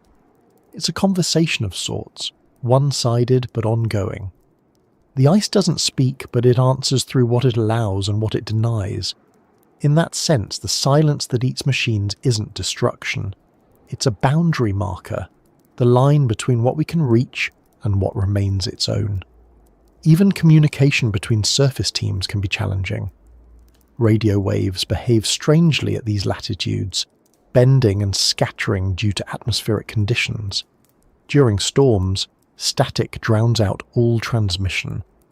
In deep field stations, isolation becomes total. If a machine fails or a generator shuts down, help is not just far away. It's unreachable until the weather clears. The people who work there learn to trust redundancy more than optimism. They know that the environment doesn't negotiate. They build systems that can survive without attention, knowing that sometimes the only reliable backup is the silence itself.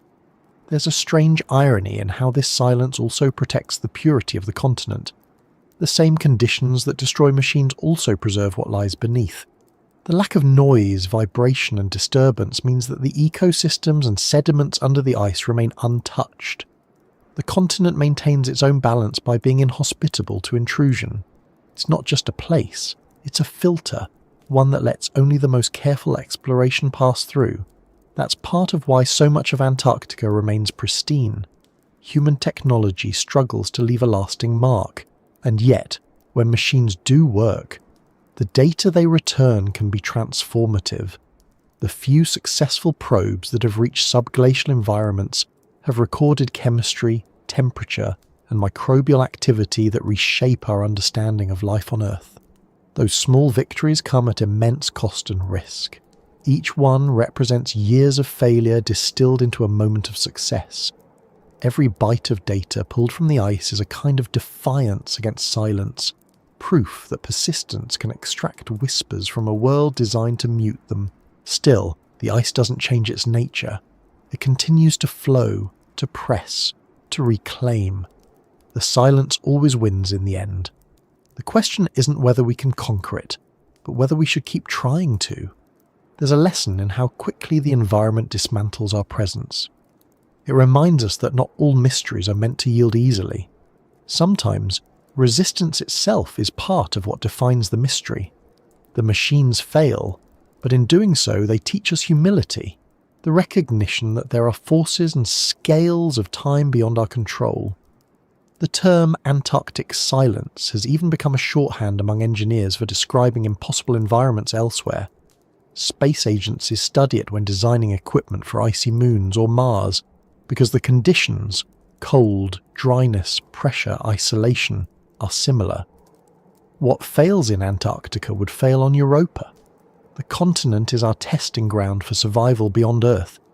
Every sensor that dies there contributes to future exploration elsewhere. In that sense, the silence that eats machines at the South Pole might one day help us listen more carefully in places even colder, even more distant. But for now, here on Earth, the lesson remains immediate. The ice isn't an enemy, it's a reminder of scale. It forces us to build better, think slower, and accept limits. When the generators fall silent and the wind settles, what's left isn't defeat but perspective. The continent existed long before our machines, and it will exist long after. The silence that eats machines is the same silence that preserves the past, that keeps ancient water flowing in darkness, that protects the fragile balance beneath. Above ground, the surface stations flicker with artificial light against the vast white. Below, the cold continues its quiet work. The ice shifts slightly, swallowing another fragment of steel, another cable, another piece of human ambition. The machines are temporary, but the silence remains, patient and absolute. It is both barrier and guardian, both destroyer and preserver. And within that quiet endurance lies the next part of this journey, what survives in spite of it. Because even under the crushing weight and consuming stillness, there are things that persist, things that adapt, things that live. What comes next isn't about what we build, but what endures without us, in the hidden places where the silence itself becomes the environment. Beneath the frozen world, where sunlight has never existed and pressure rules every inch, the water that moves under Antarctica's glaciers carries more than cold and weight. It carries secrets. This liquid darkness, trapped between ice and rock, is not just a geological curiosity. It's a living record of everything the Earth has hidden away for millions of years. The water flows unseen, slow and ancient, forming lakes, channels, and thin films that shift quietly as the glaciers above them move. It's easy to think of that world as dead, sterile, too cold for anything to persist. But inside those shadows, something continues. Chemical reactions, microbial life, slow transformations of rock and water that happen at a pace beyond our perception. What lies beneath the ice doesn't simply exist, it endures. The first time scientists drew water from beneath the ice, they were prepared for disappointment. It seemed impossible that anything could survive there. No light means no photosynthesis, no energy from the sun, no source for complex ecosystems. The pressure and isolation would destroy most known forms of life, yet the samples told a different story. Under the microscopes back at their temporary laboratories, researchers saw movement. Not much, no darting fish or waving plants, but tiny, deliberate motion. Microbes.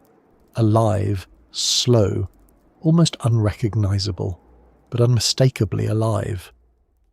In that moment, the entire definition of habitability shifted. Life didn't need sunlight. It didn't need warmth. It needed chemistry, patience, and the ability to adapt. These organisms, found in places like Lake Whillans and the sediments beneath the Taylor Glacier, survive by feeding on minerals and gases released from the bedrock. Iron, sulfur, nitrogen. Simple elements turned into the currency of survival. Some bacteria oxidize iron the way surface organisms burn sugar. Others reduce sulfate, converting it into energy through chemical processes that resemble the metabolism of early Earth. It's not a thriving paradise of biodiversity.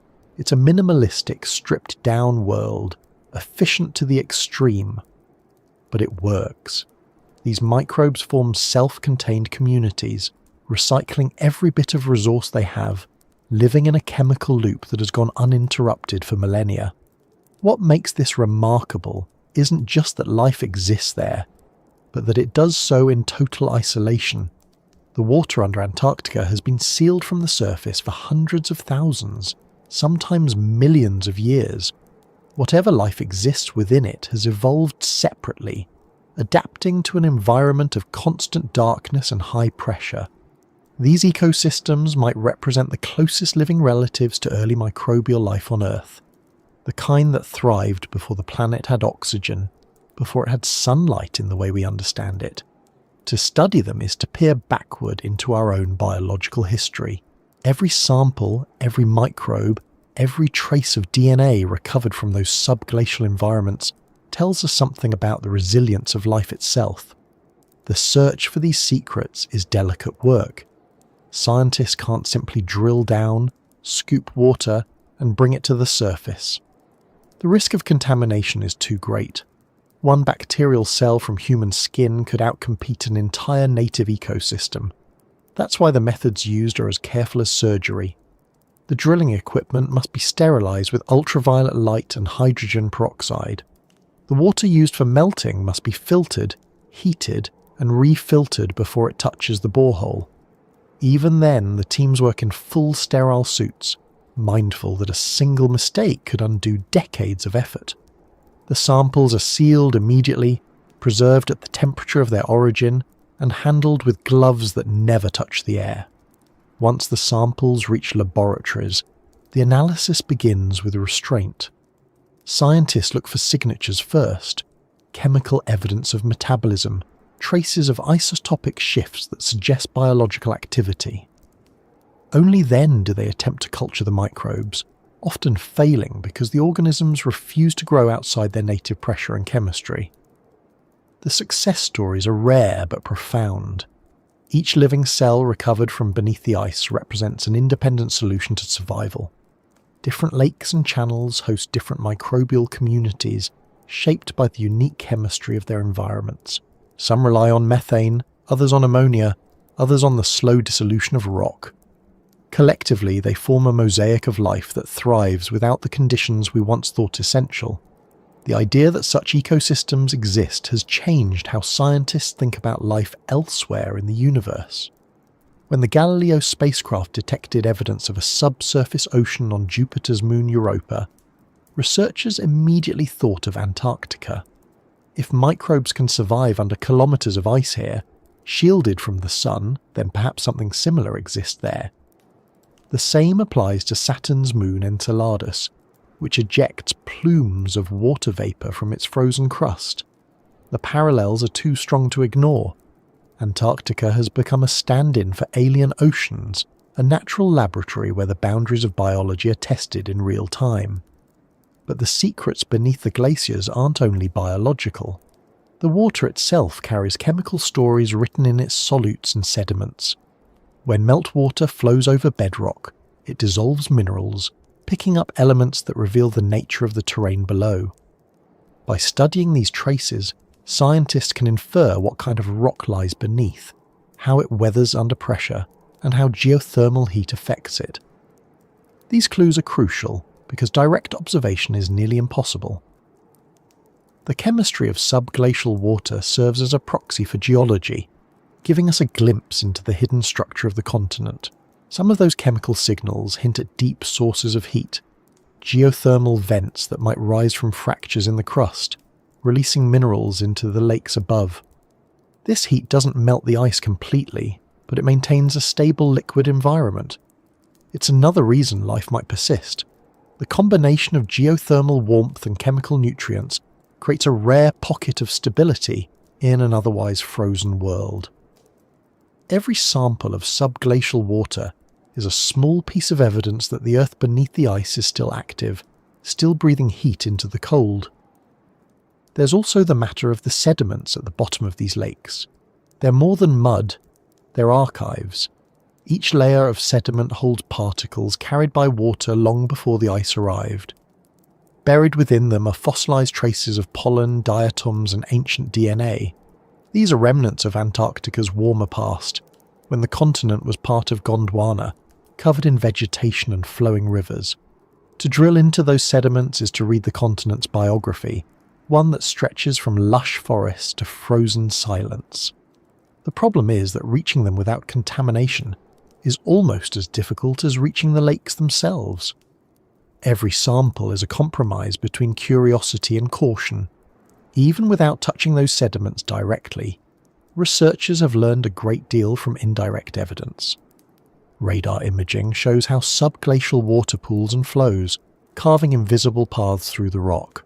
Some channels are hundreds of kilometers long, connecting distant lakes and systems that rise and fall over decades. These movements can be detected from space as subtle shifts in the surface elevation of the ice. When one lake drains, the ice above it sags slightly. When another fills, it rises. The pattern is like breathing, slow, regular, and vital. It's another reminder that beneath the stillness of Antarctica, the planet is always in motion. One of the most intriguing discoveries came from studies of Lake Whillans, where microbial activity was measured even in sediments that had been isolated for more than 100,000 years. The DNA found there included genes for nitrogen and sulfur metabolism, clear evidence that the microbes were not just surviving but cycling nutrients actively. That means the ecosystem below isn't static, it's dynamic, self-sustaining. It might even evolve in response to slow changes in temperature, pressure, or chemistry. In that sense, Antarctica's subglacial world is a parallel biosphere, operating independently from the one above. It doesn't rely on the sun, on seasons, or on oxygen from the atmosphere. It runs on its own rules. The implications of this are immense. If life can persist there, in total isolation, then it raises questions about the resilience of life elsewhere on Earth. How many other hidden ecosystems exist in extreme environments, deep underground, within rocks, beneath oceans, thriving unnoticed? The more we look, the more we find that life isn't rare at all. It's adaptable. It seems to fill every available niche, no matter how inhospitable. The Antarctic subglacial world is perhaps the purest example of that adaptability. It's a demonstration of how life refuses to end, even when the environment appears terminal. Of course, there's a tension in this discovery. The more we learn, the more we risk altering what we study. Each probe, each drill, each human attempt to touch that hidden water introduces variables. Even with the best sterilization, the act of drilling changes pressure and temperature, potentially disturbing ecosystems that have existed in balance for eons. It's a moral dilemma unique to modern science. How to study without damaging, how to know without interfering. Some researchers argue that we should observe remotely and leave direct sampling for the future, when technology can ensure complete protection. Others believe that the knowledge gained is worth the risk, provided the work is done with care. Both views have merit, but the ice doesn't favour either. It waits, patient, indifferent to debate. The phrase liquid shadows captures something essential about these lakes. They are both lightless and revealing. Every time we uncover a bit of data about them, we see not just what they contain, but how much remains unseen. Their darkness isn't just physical, it's informational. It represents everything we haven't yet measured, everything we still don't understand about the interactions between ice, water, rock, and life. In that sense, the darkness isn't absence, it's potential. Each discovery illuminates a small part of it, and each unanswered question makes it larger again. Some of the most fascinating hypotheses about subglacial environments concern their role in global systems. The water that flows beneath Antarctica eventually drains into the ocean, carrying with it minerals and organic compounds. These outflows could influence marine ecosystems, providing nutrients that sustain plankton and other life forms near the coast. In that way, the hidden lakes and rivers of the South Pole might be linked to the health of the world's oceans. The connection between the deepest darkness and the most productive marine regions is not yet fully understood, but it suggests that Antarctica's secret world may be more than an isolated curiosity. It may be part of the planet's broader network of life. The study of these waters also challenges how we think about exploration. It's easy to romanticize discovery as something dramatic, full of noise and triumph. But here, discovery happens quietly.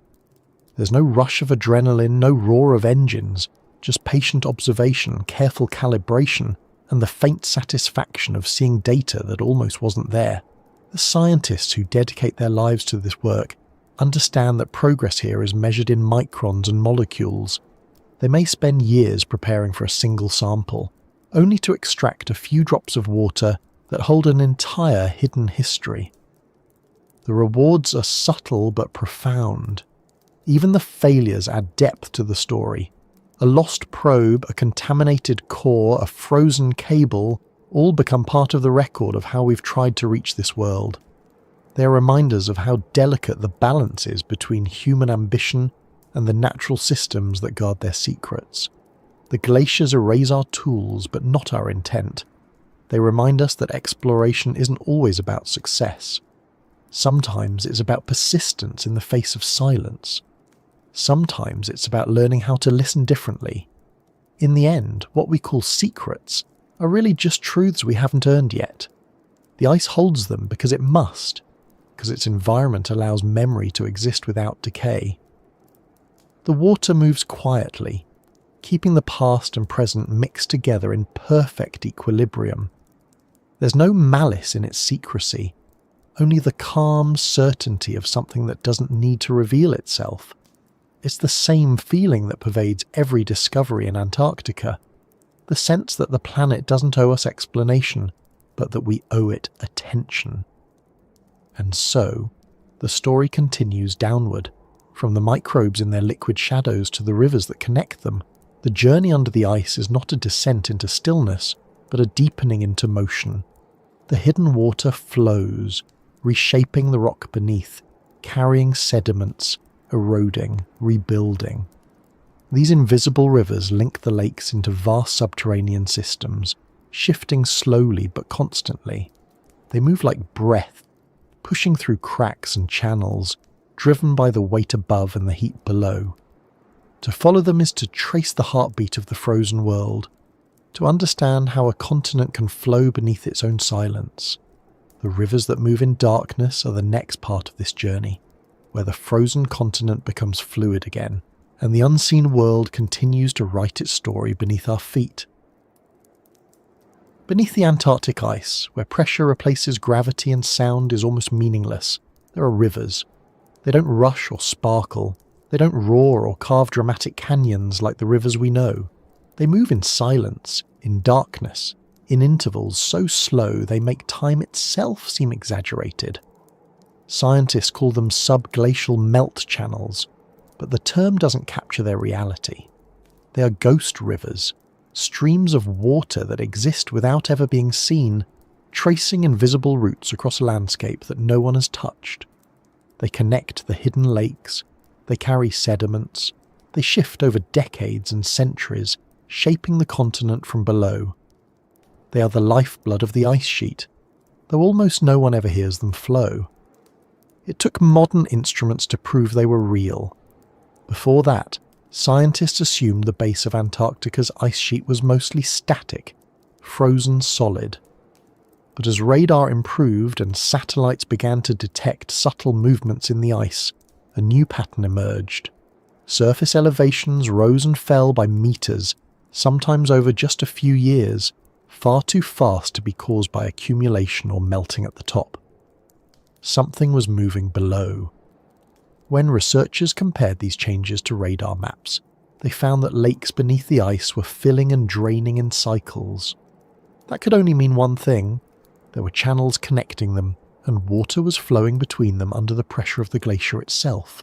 The discovery changed how scientists viewed Antarctica. It wasn't a frozen block, but a dynamic system, pulsing with motion. The ghost rivers beneath the glaciers were not relics. They were active, circulating water through the subglacial network, carrying heat and sediment, redistributing pressure. These rivers are unlike any others on Earth. They flow uphill as often as downhill, driven not by gravity alone but by pressure gradients in the overlying ice. In places where the glacier is thick, the pressure at the base can be so high that it forces water toward thinner areas against the slope of the bedrock. That means the rivers move according to invisible maps, shaped by forces we can't see directly. The scale of these systems is staggering. One study revealed that a single subglacial drainage basin beneath East Antarctica covered an area larger than the entire United Kingdom. Within it, dozens of lakes and channels connect in a complex web, filling and draining over timescales that range from months to millennia. The water that flows through them eventually emerges at the coast, either seeping into the ocean beneath the ice shelves or erupting through fissures that carve massive chunks of ice into the sea. In that way, the ghost rivers serve as the hidden engine of Antarctica's interaction with the global ocean.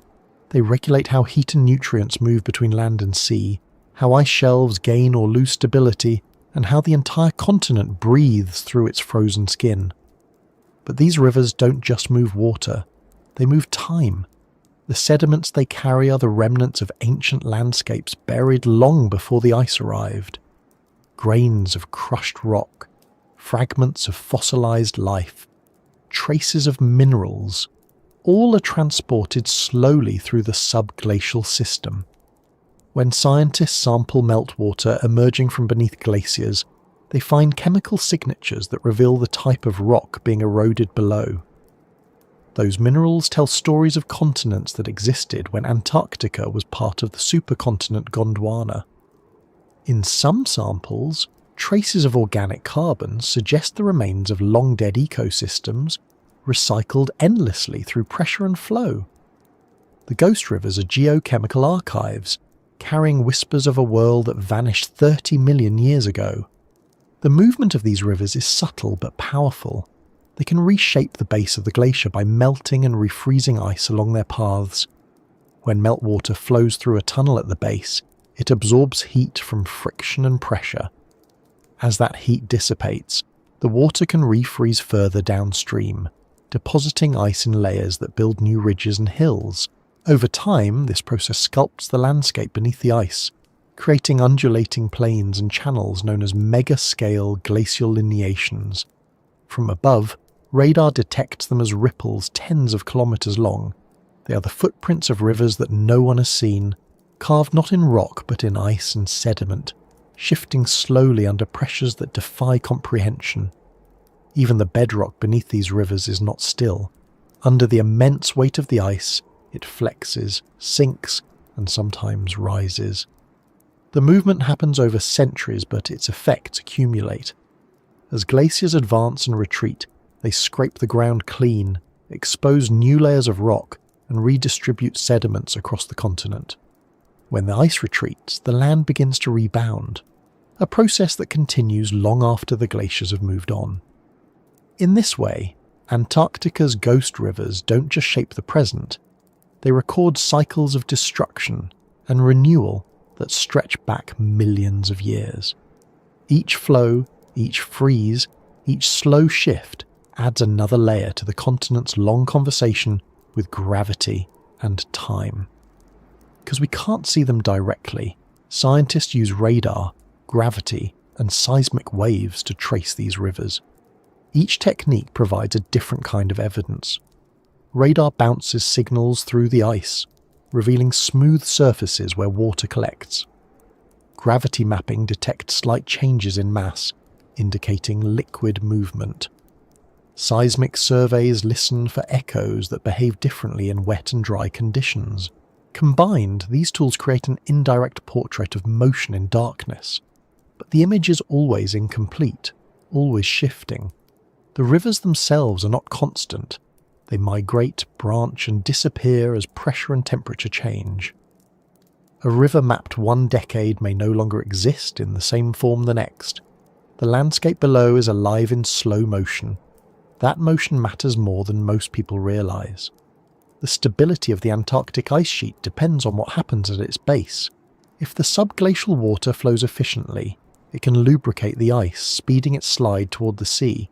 If it drains away or freezes, the ice sticks, slowing movement. These small differences, multiplied across a continent, determine how quickly Antarctica contributes to global sea level rise. Understanding the ghost rivers is not a matter of curiosity, it's a matter of predicting the planet's future. The balance between frozen and flowing, between sticking and sliding, holds the key to how much the oceans will rise in the coming centuries. The difficulty is that we can't easily predict how those rivers behave under changing climate conditions. The heat that drives melting at the base comes from multiple sources: pressure, friction, and geothermal flux from the Earth's crust. As surface temperatures rise, more meltwater may reach the base through crevasses, altering the pressure balance. But the system's response is non-linear. In some regions, added water might increase lubrication, accelerating ice flow. In others, it might refreeze, locking the glacier more tightly to the bed. The ghost rivers respond not just to heat, but to geometry, chemistry, and time. Modelling them requires supercomputers, and even then the results carry uncertainty. There's also the mystery of how these rivers sustain themselves. They're not constantly replenished by surface melt, especially in the cold interior where snow never melts. Instead, they depend on internal heat and pressure. The ice at the base melts slightly under pressure, and that meltwater flows toward lower pressure zones, creating channels that maintain equilibrium. The process is self-organizing, driven by feedback between melting and flow. Where water moves, it erodes ice, enlarging its path. Where it slows, it refreezes, sealing itself off. The result is a network that maintains itself without external input, a system of persistence born entirely from physics. It's a natural mechanism that keeps the glacier alive from within, much like a circulatory system keeps a body alive in sleep.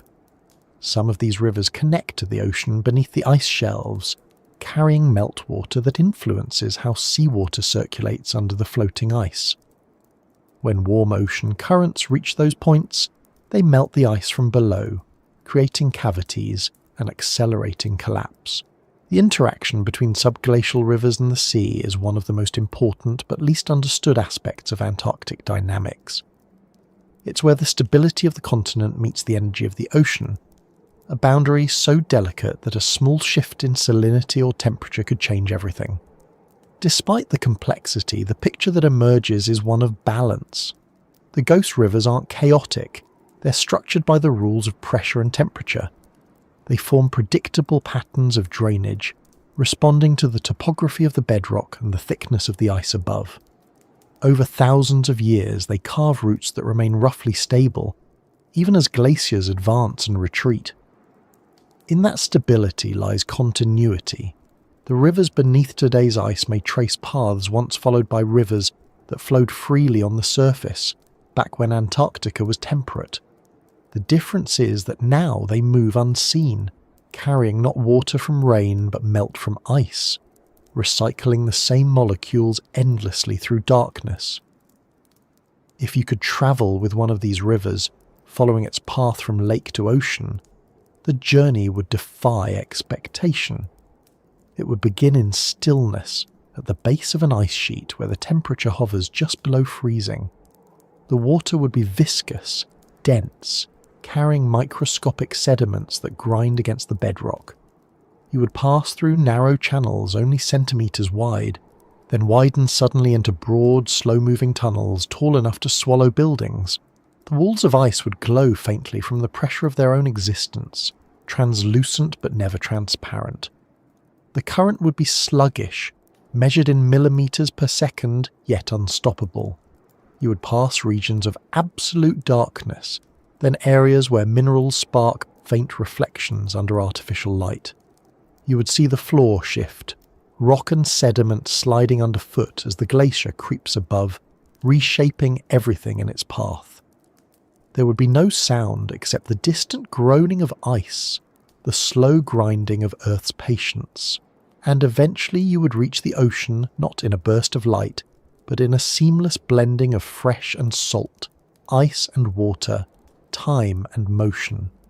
This journey, though imagined, mirrors what happens continuously beneath Antarctica. The rivers flow, the floors shift, and the boundaries blur. It's not a static world, but a living one, responding constantly to forces we barely measure. When scientists describe it, they speak with caution. They know how much of what they say is inference.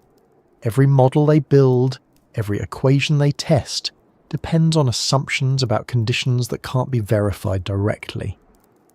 Yet the coherence of the evidence suggests something profound.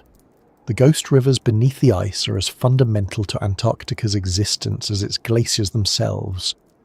Without them, the ice would lock in place, losing its motion. With them, the continent breathes.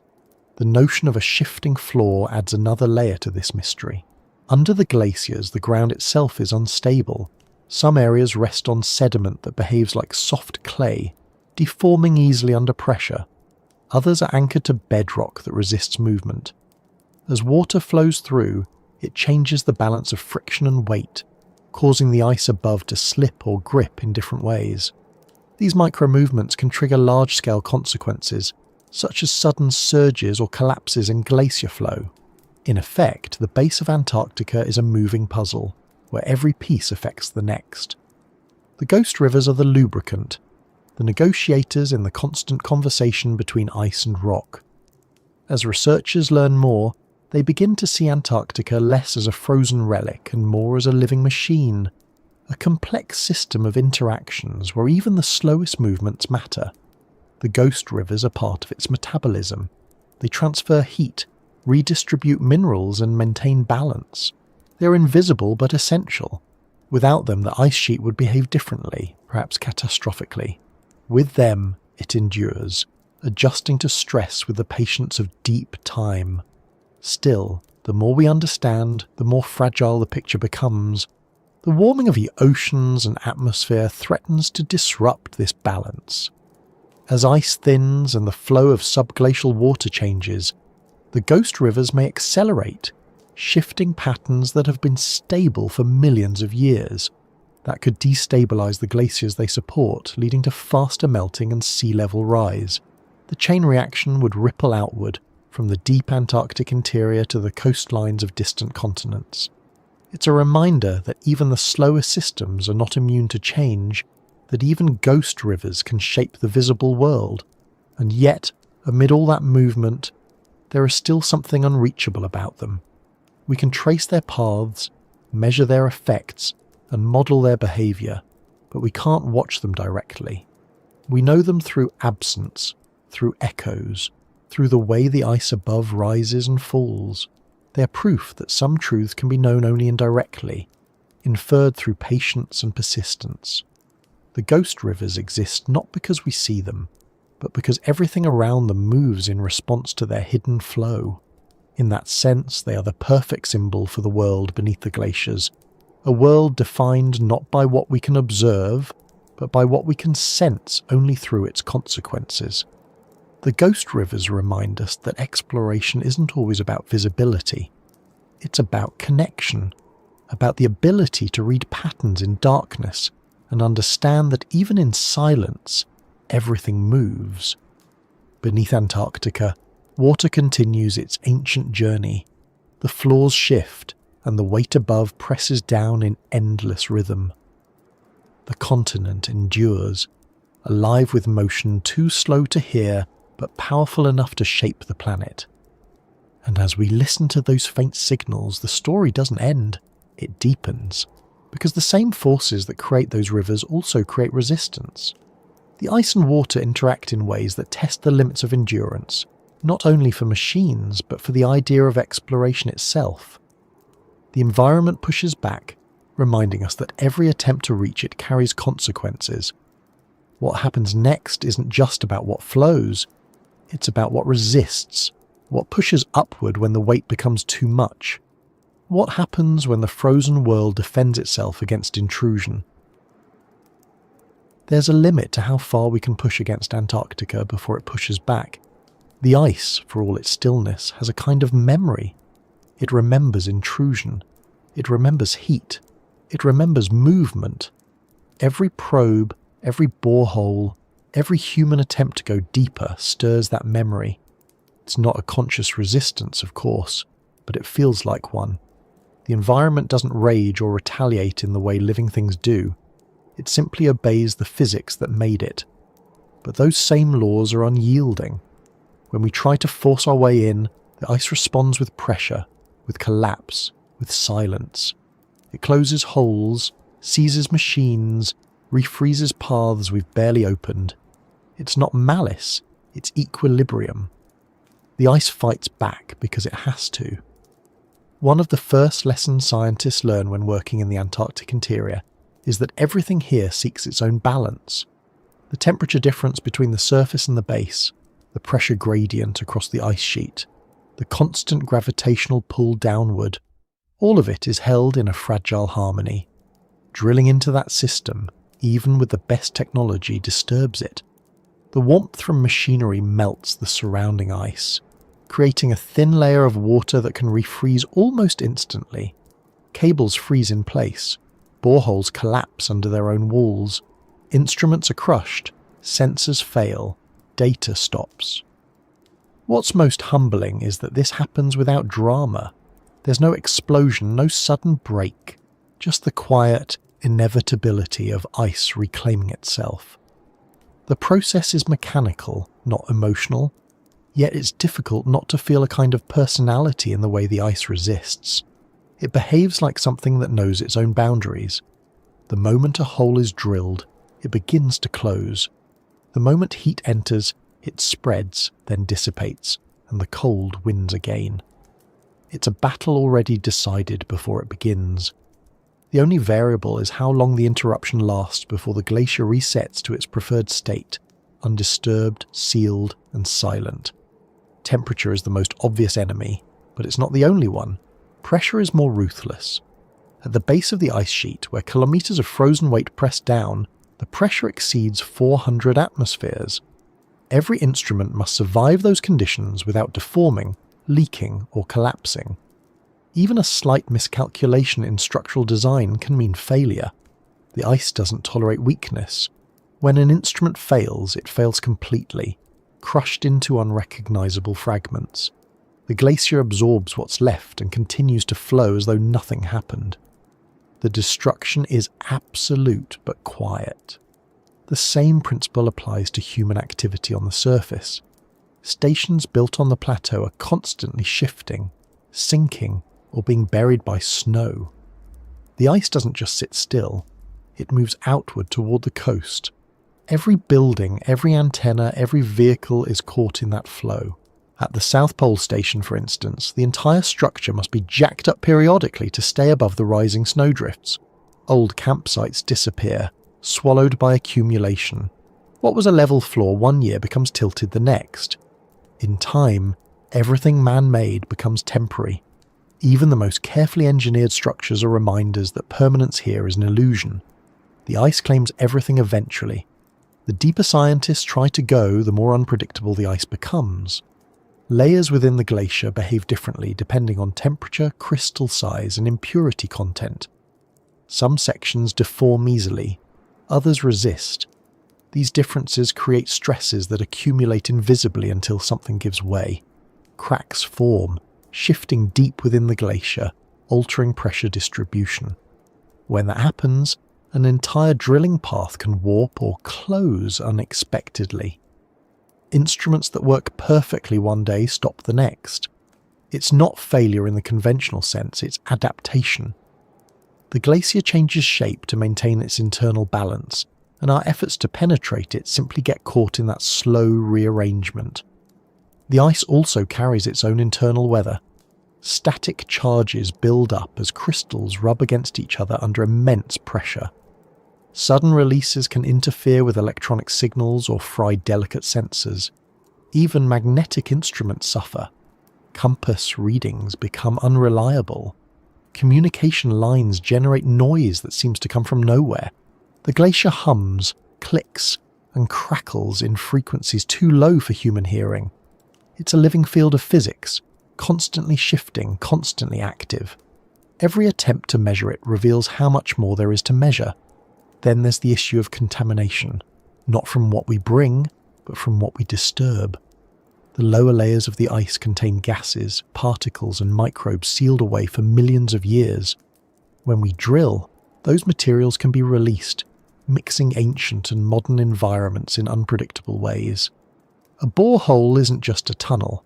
It's a time portal connecting two eras that were never meant to meet. The water that rises from below may carry chemical compositions from the past, reacting with air and instruments in ways we can't fully predict. In some projects, unexpected bursts of gas or changes in pressure have forced researchers to abandon operations. The ice doesn't explode like a volcano, but it resists violation by altering its own chemistry. The lesson, repeated across decades of exploration, is simple. The glacier always wins. Every machine we lower, every sensor we place, is temporary. Some instruments last a few months. Others fail within hours. A few endure for years, quietly transmitting data until the batteries fade or the cables shear under strain. When they stop, the silence returns. The glacier reclaims its equilibrium. And yet, despite knowing this, we keep trying. There's something irresistible about pushing against a boundary that refuses to yield. It's not stubbornness, it's curiosity shaped by persistence. At its core, the struggle between human technology and Antarctic ice is a dialogue between two vastly different timescales. Machines operate on human time. Seconds, minutes, years. The glacier moves in centuries. When the two interact, the mismatch creates conflict. We want results now. The ice responds later. Our instruments record data for a brief moment, but the processes they measure continue long after we're gone. It's like trying to photograph a moving mountain with a camera that only works for an instant. The result is never complete, but even fragments are valuable because they offer glimpses into a world that resists visibility. This resistance is not uniform. In some regions, the ice cooperates.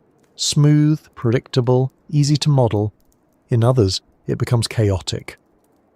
Basal ice, the layer closest to the bedrock, is especially unpredictable. It contains impurities, sediments, and pockets of meltwater that alter its flow. In places, it sticks tightly to the rock, anchoring the glacier. In others, it slides freely. This variability means that two boreholes drilled just kilometers apart can yield completely different results. The ice is not one material but many, a mosaic of densities and behaviors. Its complexity defies simplification. What we call fighting back is simply the ice asserting its natural state. The same pressure that protects the subglacial lakes also destroys our equipment. The same flow that carries nutrients to hidden microbes drags our instruments out of alignment. Every obstacle we encounter is the result of the same physics that make the place extraordinary in the first place. The challenge isn't to overcome the ice, but to understand it on its own terms. That realization has shaped modern polar research. Instead of trying to conquer the environment, scientists now design missions that work with it, using passive sensors, remote observations, and autonomous systems that require minimal disturbance. The goal has shifted from intrusion to coexistence. Even so, accidents happen. Drills freeze, tethers snap. In one case, an autonomous probe designed to explore beneath an ice shelf went missing after its navigation system failed. Months later, When another team located the area using sonar, they found the probe had been carried away by shifting ice, trapped in a crevasse, its power long dead. The glacier had taken it, absorbed it, added it to its growing collection of artifacts buried in silence. Each loss adds another reminder of how delicate our presence here is. Sometimes the ice's response is immediate. When a borehole reaches a subglacial lake, the difference in pressure between the water and the hole can cause a sudden surge. The water rushes upward, refreezing almost instantly when it meets colder layers. The result is a plug of ice that seals the borehole shut, erasing the opening before it can be used. This phenomenon has ended more than one ambitious project. The message is clear: balance restored. No second chances. Other times, the ice's resistance plays out slowly, almost invisibly. The heat from drilling diffuses through surrounding layers, altering their structure. Over months, the changes accumulate. Crystals realign, stresses shift, and eventually the borehole collapses. The glacier heals itself not with speed, but with persistence. What was once an entrance becomes indistinguishable from the surrounding ice. It's an act of geological patience, restoration by indifference. The term self-healing ice might sound like a metaphor, but it's real. Ice flows under its own weight, redistributing material to close gaps and smooth surfaces. Even the tracks left by vehicles on the plateau fade quickly, erased by drifting snow and slow compression. Nothing lasts here except the ice itself. In that sense, the continent operates like a living archive with a perfect filing system. It absorbs disruptions, reorganizes them, and continues unchanged. The memory of intrusion exists only in the minds of those who made it. Yet despite its resilience, the ice is not invincible. It fights back, yes, but its strength depends on temperature and pressure. As global warming accelerates, that equilibrium is shifting. The same glaciers that once resisted every intrusion are now retreating faster than anyone predicted. The weight that once sealed the subglacial world is easing in places, allowing meltwater to escape more freely. The fight has turned inward. The ice is no longer pushing against us. It's struggling to maintain itself against the heat of a changing planet. The resistance that once protected its secrets may eventually fail, not because of human persistence in drilling, but because of the atmosphere we've altered. That irony isn't lost on the scientists who study it. They know that the race to understand what lies beneath is also a race against time. As the glaciers thin and the ghost rivers accelerate, the delicate balance of the subglacial world may change forever. Lakes that have been sealed for millions of years could drain. Sediments preserved in perfect stillness could mix with meltwater and flow into the ocean. The ice that once fought back might one day surrender, not in defeat but in transformation. The system that resisted exploration might open itself simply because it can't help it anymore. For now, though, the fight continues. Every expedition is a negotiation between persistence and respect. Scientists design lighter, cleaner, more adaptable tools. They use radar and satellite data instead of drills when they can. They learn to interpret signals instead of demanding direct access. The ice remains the final authority, setting the terms of engagement. It doesn't yield easily, and when it does, it demands care. The phrase, "when the ice fights back," captures more than the physical challenge. It also describes the psychological one. Working in such an environment changes people. The sense of isolation, the constant awareness of danger, the understanding that everything around you is stronger and older than anything you can build, it reshapes how you think about exploration. Many who return from Antarctica describe feeling humbled, even changed. They speak not of conquest, but of collaboration, as if the continent had taught them something about patience, scale, and restraint. The ice doesn't speak, but it communicates through limits, and those limits leave an impression deeper than any success. In the end, the resistance of Antarctica isn't just a technical obstacle, it's a reminder of boundaries. It tells us that discovery is not always about reaching farther, but about listening better. The ice pushes back because we push too hard, too fast, with tools built for worlds that don't forgive mistakes. When the ice reclaims our machines, it's not punishment. It's preservation. It keeps its own order intact, waiting for a future where exploration might mean understanding rather than intrusion. And so, as we step back from the pressure and the fractures, we begin to listen again. The ice that crushes our instruments still sends signals. It hums with seismic tremors. It whispers in radar echoes. It speaks in gravity and vibration. The fight gives way to conversation, a quieter, more enduring exchange. The resistance becomes delta. The collapse becomes insight. We stop forcing, start listening, and through that listening the continent reveals its next secret, not through access but through echo. The ice's defiance turns into information, and in that soundless communication lies the continuation of the story. After a while, silence itself begins to sound like something. Not music, not noise, but presence. The kind of sound that only exists when everything else has stopped. In Antarctica, that presence becomes a companion. You start to notice it between each gust of wind, in the way the air presses against your ears, in the faint hum that seems to come from nowhere and everywhere at once. For scientists who spend months on the ice, that silence becomes an instrument. They learn to listen, not just for survival, but for knowledge. Because buried beneath that stillness, the ice is full of echoes. Every fracture, every vibration, every distant shift sends waves rippling through the frozen world. And if you know how to listen, the continent begins to speak. Seismic listening is one of the few ways to explore what can't be seen. The idea is simple. Send a pulse into the ice and record how it returns. The speed, the strength, the shape of the echo tell you what lies beneath. But the execution is anything but simple. The signals have to travel through kilometers of solid ice, each layer with its own density, its own impurities, its own way of bending and scattering sound. By the time the waves return, they've been transformed, delayed, stretched. Turning them into information requires careful interpretation, a kind of conversation between the living and the inert.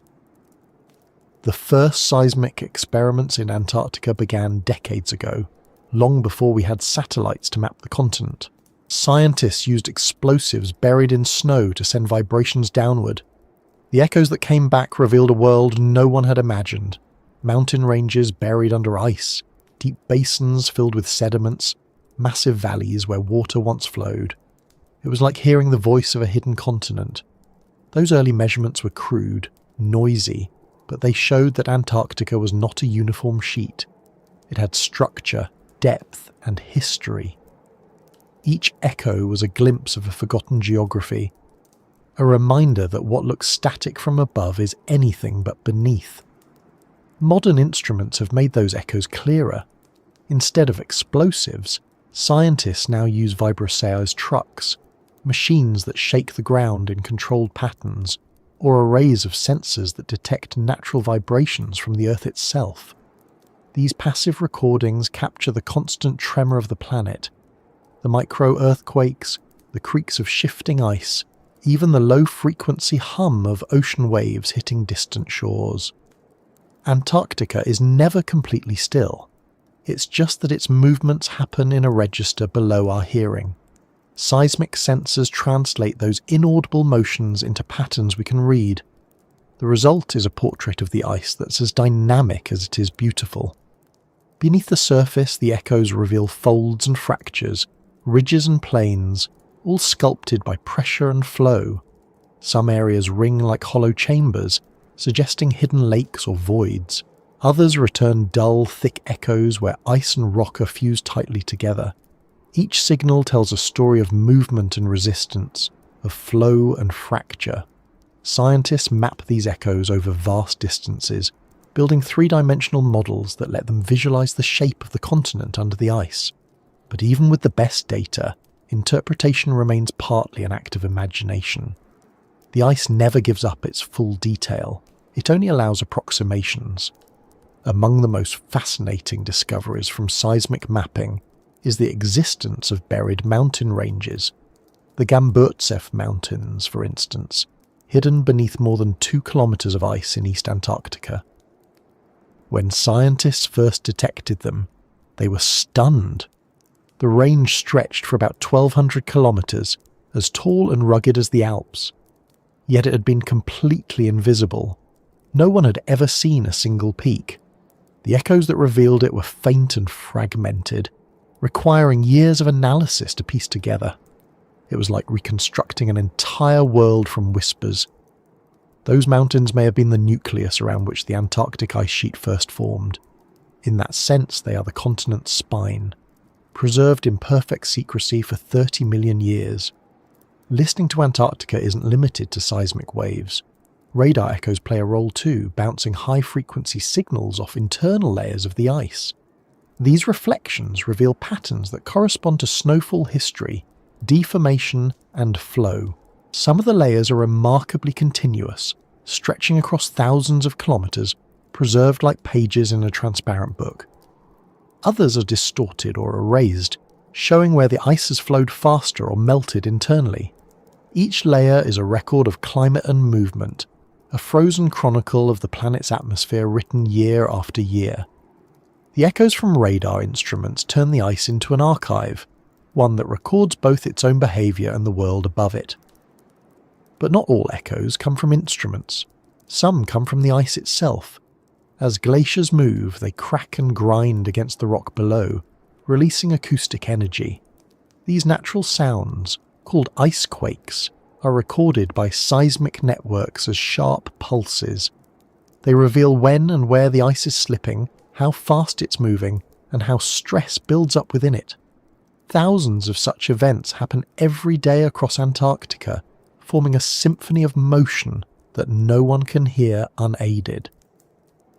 To the senses, it's a language of creaks and snaps, each one a signal of adjustment, a release of pressure, a negotiation between ice, rock, and gravity.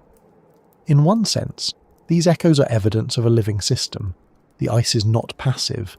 It's constantly adapting to stress, redistributing weight, responding to temperature. Each vibration, each tremor, is a heartbeat of the glacier. In another sense, they're reminders of impermanence. Every crack is a step toward change, toward melting, flowing, and eventually disappearance. Listening to these sounds is like listening to the breath of something immense and aging, something both powerful and vulnerable. The technology used to capture these signals is sensitive enough to detect movements smaller than a millimeter. Networks of geophones and radar stations listen continuously, feeding data to researchers thousands of kilometers away. They can track the motion of ice streams as they slide toward the ocean, watch the filling and draining of subglacial lakes in real time, and detect the smallest shifts in ice shells before they break apart. In recent years, scientists have begun to combine seismic and radar data with satellite imagery, creating an almost complete picture of the continent's inner motion. The result is both stunning and sobering. The ice is alive, yes, but it's also changing faster than ever recorded. The echoes are getting louder, the tremors more frequent, as warming accelerates the processes that once moved in silence. Beyond their scientific value, these echoes have a kind of philosophical weight. They force us to confront the scale of the forces at work, to hear the continuity of a planet that moves whether we pay attention or not. The Antarctic ice doesn't need us to notice it. Its movements existed long before human ears, long before machines. But now, for the first time, we can listen. And in that listening, we discover something unsettling. That the Earth itself communicates in ways we're only beginning to understand. It doesn't speak in words or intentions, but in patterns of vibration that carry information about stress, temperature, and flow. It tells us where it hurts, where it changes, where it releases energy. The challenge is learning how to interpret that language before it's too late to act on what it's saying. Some of the most profound seismic data comes from the edges of the continent, where ice shelves meet the ocean. These are places of constant interaction, where tides flex the ice up and down, where waves strike from below, where currents erode the base. The echoes recorded there are chaotic, overlapping, unpredictable. Yet within that noise, scientists have found patterns that correspond to daily and seasonal cycles. The ice shelves resonate like vast instruments, vibrating with the rhythm of the sea. The frequency of those vibrations changes as the shelves thin or crack, offering early warnings of collapse. In that sense, listening becomes a form of prediction. The echoes tell us what's about to happen before it does. There's something strangely human about the idea that we understand Antarctica better by listening than by looking. For centuries, exploration was about sight, about seeing what lay beyond the horizon. But here, where light reveals only whiteness, hearing becomes more meaningful. The data we collect doesn't produce images but waveforms, patterns of amplitude and delay. It's not about vision, it's about translation. The scientists who work with these signals often describe their work as interpretation rather than observation. They read the Earth like a score, each vibration a note in an endless composition. The ice also carries echoes from beyond itself. Meteorites striking the surface send vibrations through the crust. Distant earthquakes on other continents travel through the planet, refracting as they pass under the South Pole. Even ocean waves breaking thousands of kilometers away create infrasonic pulses that reach the ice. Antarctica is a receiver as much as a sender. It absorbs the world's noise, filters it, and sends it back altered. When researchers analyze the data, they can identify distant events by their seismic fingerprints. The continent, though isolated, is connected to everything. Its silence is not emptiness. It's filled with the faintest murmur of global motion. That interconnectedness has practical importance too.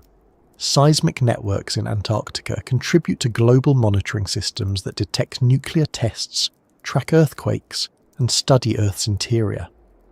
Every echo recorded there adds a data point to our understanding of how the planet behaves. Beneath the frozen surface lies not only scientific curiosity but infrastructure, the kind that helps us measure the pulse of the entire Earth. In that sense, the ice is both participant and witness. It experiences the planet's movements and preserves their memory in vibrations that travel for thousands of kilometers. What's fascinating is how these echoes change with time. Over decades of listening, scientists have noticed subtle shifts in the background noise of Antarctica. Some regions hum differently now, their frequencies altered by thinning ice or changing pressure. The tone of the continent is evolving, reflecting the stress of a warming climate. This isn't metaphorical, it's measurable. The spectral characteristics of the seismic background have changed, showing that the ice is less stable, more fractured, more restless. The planet is speaking through resonance, and the message is clear even if the translation is incomplete. To stand on the ice and imagine these sounds is to realize how much of the world operates below the threshold of human senses. The continent hums constantly, a low vibration that only instruments can detect. If we could hear it directly, it might sound like the deep drone of a storm filtered through centuries of snow. It would be both terrifying and beautiful, the sound of pressure, friction, and flow merging into something continuous. Every glacier, every ice shelf, every subglacial river contributes to that chorus. Together they create the soundscape of an entire frozen world, a kind of planetary heartbeat amplified by cold. When you think about it, the fact that we can hear these echoes at all is remarkable. It means that even in the most silent place on Earth, communication persists. The ice, in its resistance, in its stillness, continues to send messages upward. We listen, record, interpret, and try to make sense of them. Each signal teaches us something new about structure, motion, and fragility. And even when the data is incomplete, even when the echoes fade before they return, there's value in the attempt. Listening, in itself, is an act of respect. The work of decoding these signals goes on year after year, often by people who never see the places they study. The data streams from remote stations, transmitted by satellite, analysed by teams across the world. They watch the numbers shift, the patterns change, the noise grow louder or fainter. The results are compiled into models, shared, debated, refined. It's a slow process, but one that feels necessary, because beneath all the science lies a simple truth. The planet is talking, not in human terms, but in its own deep, ancient language of movement and resonance. The ice doesn't care if we understand it, but we might need to if we want to stay in rhythm with the world that sustains us. And as the sensors continue to record, as the ice keeps shifting, the echoes don't stop. They move through the white abyss, bouncing between layers, scattering across basins, carrying the signatures of change. Each one adds to the archive of the invisible, the library of sound within silence. And somewhere in that vast collection of vibrations lies the next story. Not about collapse or resistance, but about what remains after the noise fades. Because even as the echoes travel and die, something stays behind, something constant, something waiting to be heard in a different way. Every story about Antarctica eventually reaches a moment when curiosity meets its limit. It's not a limit of imagination or ambition, it's one of responsibility. For every question we ask about what lies beneath the ice, there's a second question that follows quietly behind it. Should we? The deeper we go, the more fragile the balance becomes between discovery and disturbance. The continent holds not just scientific opportunity, but ethical weight. It's a place that demands restraint. A reminder that curiosity, unchecked, can become carelessness. Antarctica doesn't resist us because it fears intrusion. It resists because it depends on balance. Our challenge is to decide whether our search for knowledge honours that balance or undermines it. The tension has existed since the first human footprints appeared on the ice. Early explorers saw Antarctica as a frontier, something to conquer, to map, to claim. But as science replaced conquest, the language changed. We stopped calling it the last continent to be claimed and began calling it the last to be understood. Yet even understanding carries consequences. To observe something, you must interact with it. To measure it, you must change it, even if only slightly. The question is, how much change is acceptable in the pursuit of truth? In a place as delicate as the Antarctic ecosystem, even small actions echo for centuries. Modern Antarctic science operates under one of the most stringent environmental protection frameworks in existence. The Antarctic Treaty and its associated protocols forbid military activity, resource extraction, and most forms of pollution. Every research project, no matter how small, must justify itself not only scientifically but ethically. Before a team can drill, collect samples, or install sensors, it must demonstrate that the benefit of the data outweighs the risk of contamination. It's a unique situation in human history. An entire continent governed not by ownership but by agreement, protected for the sake of knowledge itself. And yet, even within that framework, the decisions are rarely simple. Take, for instance, the challenge of exploring subglacial lakes. These bodies of water have been sealed beneath ice for millions of years. No sunlight, no air, no contact with the surface. They are natural time capsules, preserving ecosystems and chemical compositions from eras long vanished. To access them requires drilling through several kilometers of ice, an act that inevitably alters the pressure and temperature of the environment. No matter how careful the technique, the mere act of opening a passage changes the lake's isolation. Scientists must decide whether the knowledge gained about ancient life, about Earth's history, about planetary biology, is worth the irreversible change that access creates. When the first attempts to reach Lake Vostok were planned, the debate was intense. The Russian team operating the site had already drilled to within a few meters of the lake's ceiling. Environmental groups warned that continued drilling could introduce surface microbes or chemicals that would contaminate a pristine ecosystem. The scientists argued that the data could redefine our understanding of life on Earth. Both sides were right. The lake was eventually breached, and the results were extraordinary. Microbial DNA unlike anything seen before. Traces of life that suggested entire ecosystems thriving in the dark. But whether those organisms were truly native or introduced during drilling remains uncertain. The line between discovery and contamination blurred, and the question of how to proceed became even harder to answer. Other teams, learning from that controversy, developed cleaner, more controlled approaches. Hot water drilling systems that sterilize the meltwater, pressure balancing methods that minimize environmental disturbance, and protocols for immediate sealing of boreholes after use. Yet even with these precautions, absolute sterility is impossible. The Antarctic ice is too reactive, too sensitive to disturbance. Every thermal pulse, every vibration, every chemical trace leaves a mark. It is not a question of if, but of how much. That realization forces scientists to view exploration not as extraction, but as conversation. Each act of curiosity must be matched with an equal measure of caution. The ethical dilemma extends beyond biology. The ice itself, as a climate archive, holds data we desperately need. Each core extracted from the ice sheet tells a story of past atmospheres, tiny bubbles of ancient air preserved in crystal. By studying them, we learn how carbon dioxide levels changed through time, how temperature fluctuated, how volcanic eruptions shaped weather centuries ago. That information helps us predict the planet's future. Yet even here, the act of drilling carries impact. The core holes fill with fluid to prevent collapse, and that fluid must be carefully managed to avoid contamination. The drilling sites leave marks that persist for decades. Compared to industrial activity elsewhere, it's minimal. But on a continent defined by purity, even a footprint feels heavy. Curiosity drives all of it.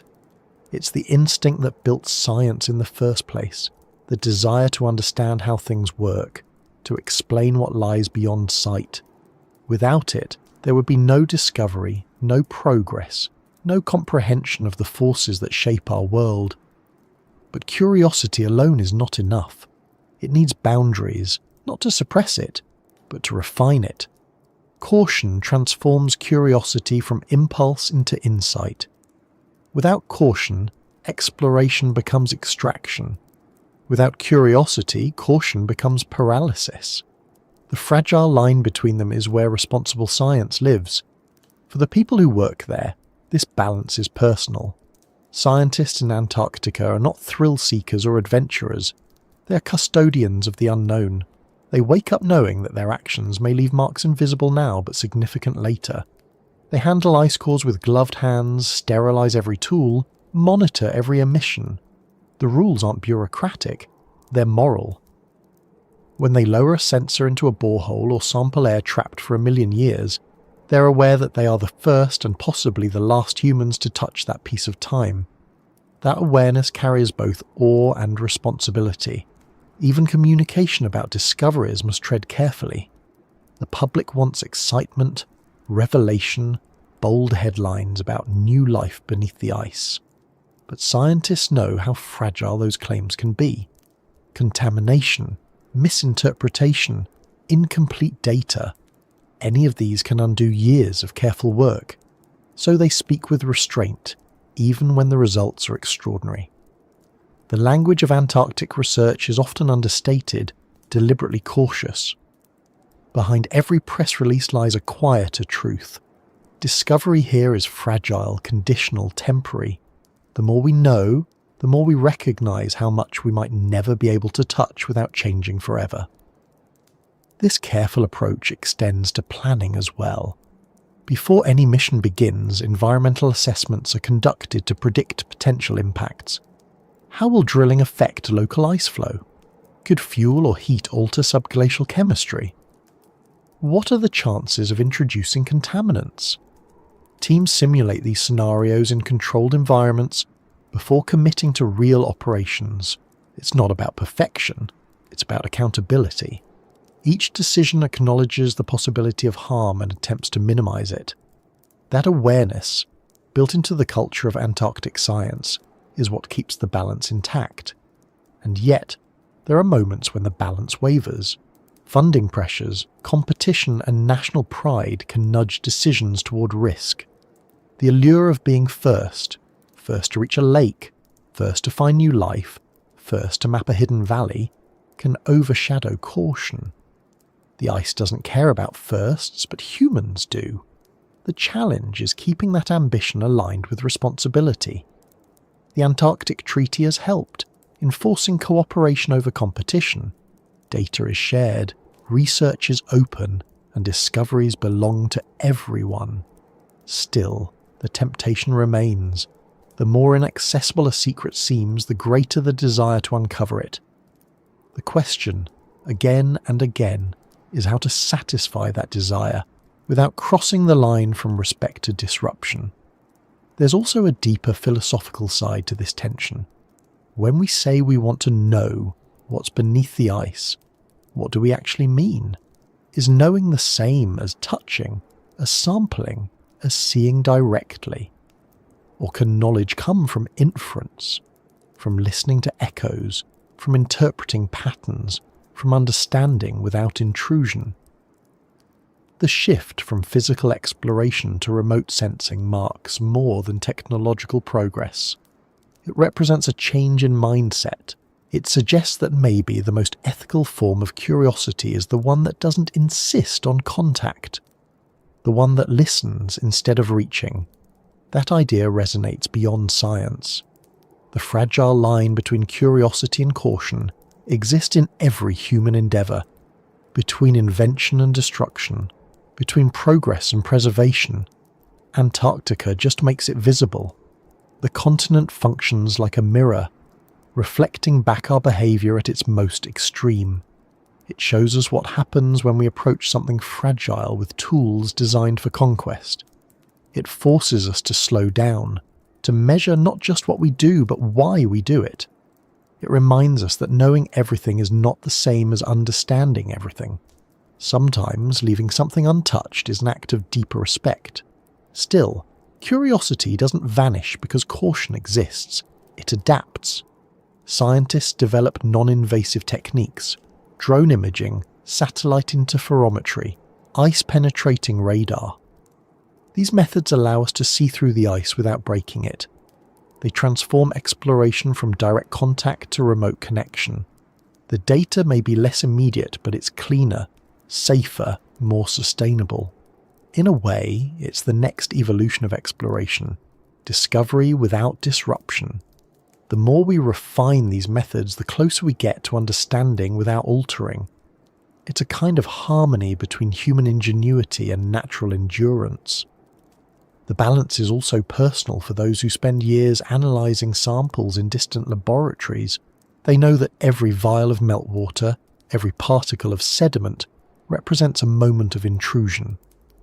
Their responsibility is to extract as much knowledge as possible from as little impact as necessary. They stretch each sample across dozens of tests, chemical, biological, isotopic, using minimal material. It's science practiced like conservation, where precision replaces abundance. The fewer holes we drill, the better we understand the meaning of each one. The fragility of this balance is perhaps the most important lesson Antarctica teaches. The ice sheet is immense, but it's not infinite. Its ecosystems are resilient, but they're not invulnerable. Human presence, even minimal, adds heat, waste, and disturbance. The environmental protocols that govern the continent aren't overcautious. They're essential. Without them, curiosity could quickly become exploitation. History is full of examples where the pursuit of knowledge turned destructive. Antarctica offers a chance to do better, to prove that exploration can exist alongside preservation. And yet, despite all the caution, the continent remains as mysterious as ever. There will always be things we can't study directly, environments too deep, too fragile, too interlinked with the global system to risk disturbance. Those places remind us that limits are not failures. They're boundaries that define responsibility. In respecting them, we keep the very thing we seek to understand intact. Curiosity doesn't end at the line of caution. It refines itself there, finding new ways to learn without harm. The people who work in those conditions understand that every decision is part of a legacy. Decades from now, when new technologies emerge, future scientists will inherit the record of how we treated this place. They'll see which methods preserved integrity and which crossed the line. They'll judge us not by how much we discovered, but by how much we left unbroken. That thought guides many of the choices made today. The understanding that restraint in the long view may be the greatest form of discovery. In a way, this balance between curiosity and caution mirrors the very nature of the ice itself. It moves slowly, changes carefully, adjusts to pressure instead of resisting it. It endures by knowing its limits. Perhaps that's the lesson hidden in all the layers and echoes and frozen depths, that survival, for both glaciers and humans, depends on the ability to adapt without overreaching. The ice shows us how to hold contradictions gently, to explore while protecting, to change without destruction, to move without losing form. And as the research continues, as data streams back from distant sensors and satellites, the same question remains suspended in the cold air above every camp and borehole. How much is enough? How much should we know before our knowledge begins to harm what we study? The answer changes with time, with technology, with wisdom. But the asking of the question itself, quiet, constant, humble, is what keeps the work honest. Antarctica doesn't give easy answers. It gives us silence, reflection, and the faint sound of our own restraint echoing back through the white abyss. That sound, more than any measurement, might be the truest sign that we're learning. Night in Antarctica doesn't really arrive the way it does anywhere else. It unfolds slowly, like the dimming of a world that forgets how to end the day. When the sun finally sinks below the horizon, after months of circling low, the sky doesn't darken all at once, it exhales. The light fades into pale blues, then greys, then a darkness so absolute it feels physical. The cold deepens, the air tightens, and above the horizon, the stars appear sharper than should be possible. They seem closer, more deliberate, as if distance itself has been shortened by the cold. In that darkness, the entire continent changes character. The noise of wind, the hum of machinery, the echoes of work all fade into something deeper. What remains is stillness, an enormous living stillness that fills every space between the stars and the ice. For the people stationed here through the winter, that stillness becomes a constant presence. They work under the faint glow of floodlights or the weak shimmer of auroras. The air crackles faintly with static, and every sound carries farther than it should.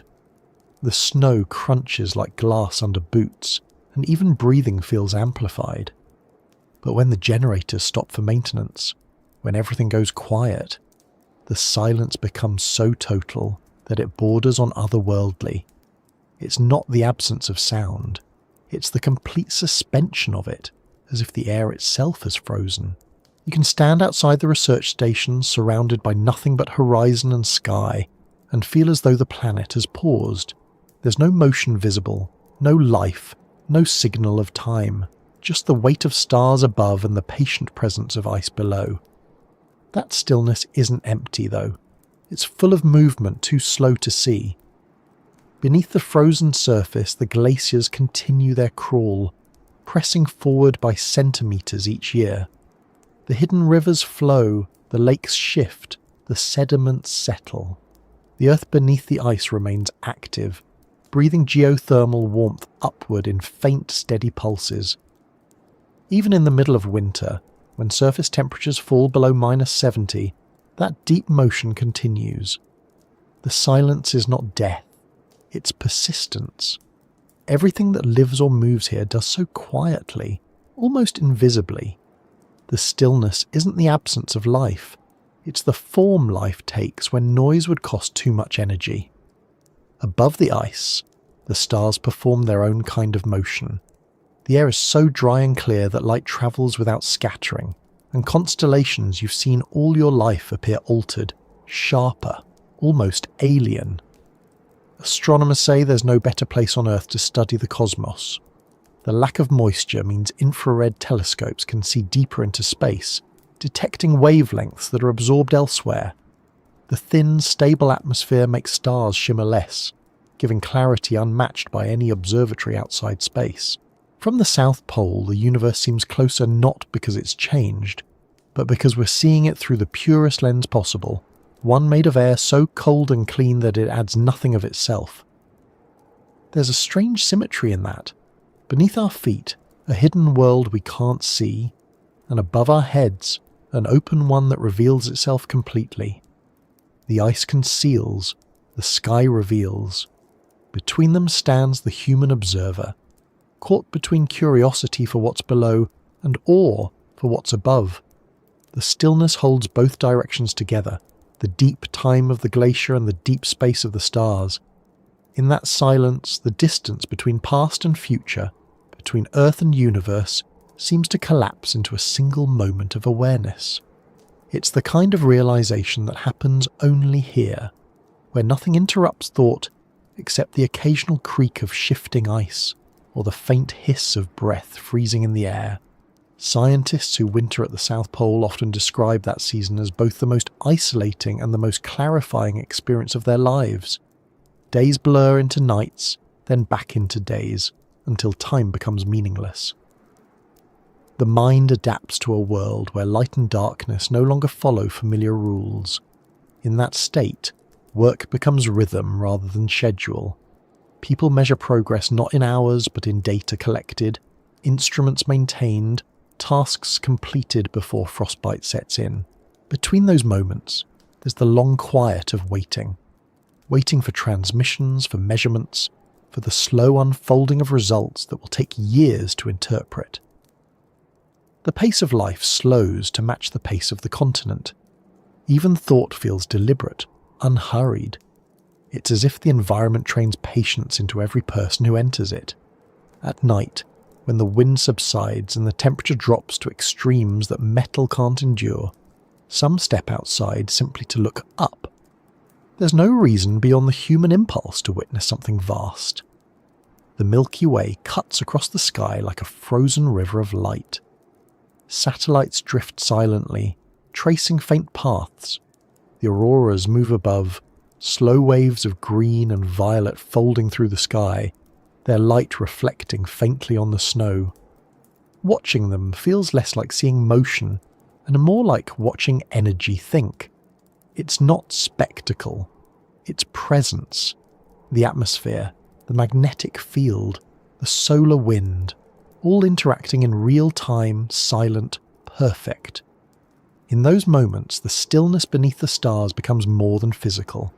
It becomes a kind of equilibrium where human thought meets planetary rhythm. That equilibrium feels fragile.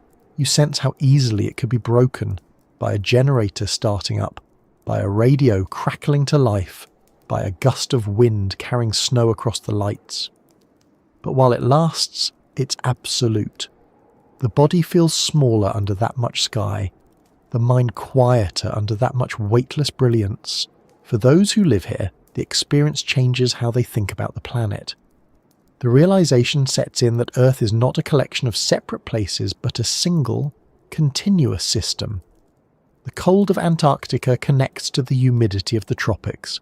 The stillness here balances the storms elsewhere. Every weather pattern, every ocean current, every migration is part of the same loop. Standing beneath those stars, surrounded by ice that holds the memory of the entire atmosphere, the truth becomes impossible to ignore. The planet breathes as one. That awareness seeps into the work too. Scientists collecting air samples or drilling ice cores know that what they hold in their hands is more than data. It's a direct link to history. The air trapped in those crystals was once breathed by ancient forests, once warmed by different suns, once carried dust from deserts now gone. The stars above remind them that everything, even air, is borrowed. The molecules we exhale rise, travel, and eventually settle elsewhere. The atoms in our bodies were forged in stars like the ones overhead. The ice beneath holds those atoms in storage, waiting for their next cycle.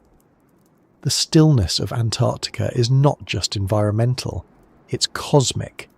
It connects geological time with stellar time, reminding us that motion and stillness are part of the same continuum.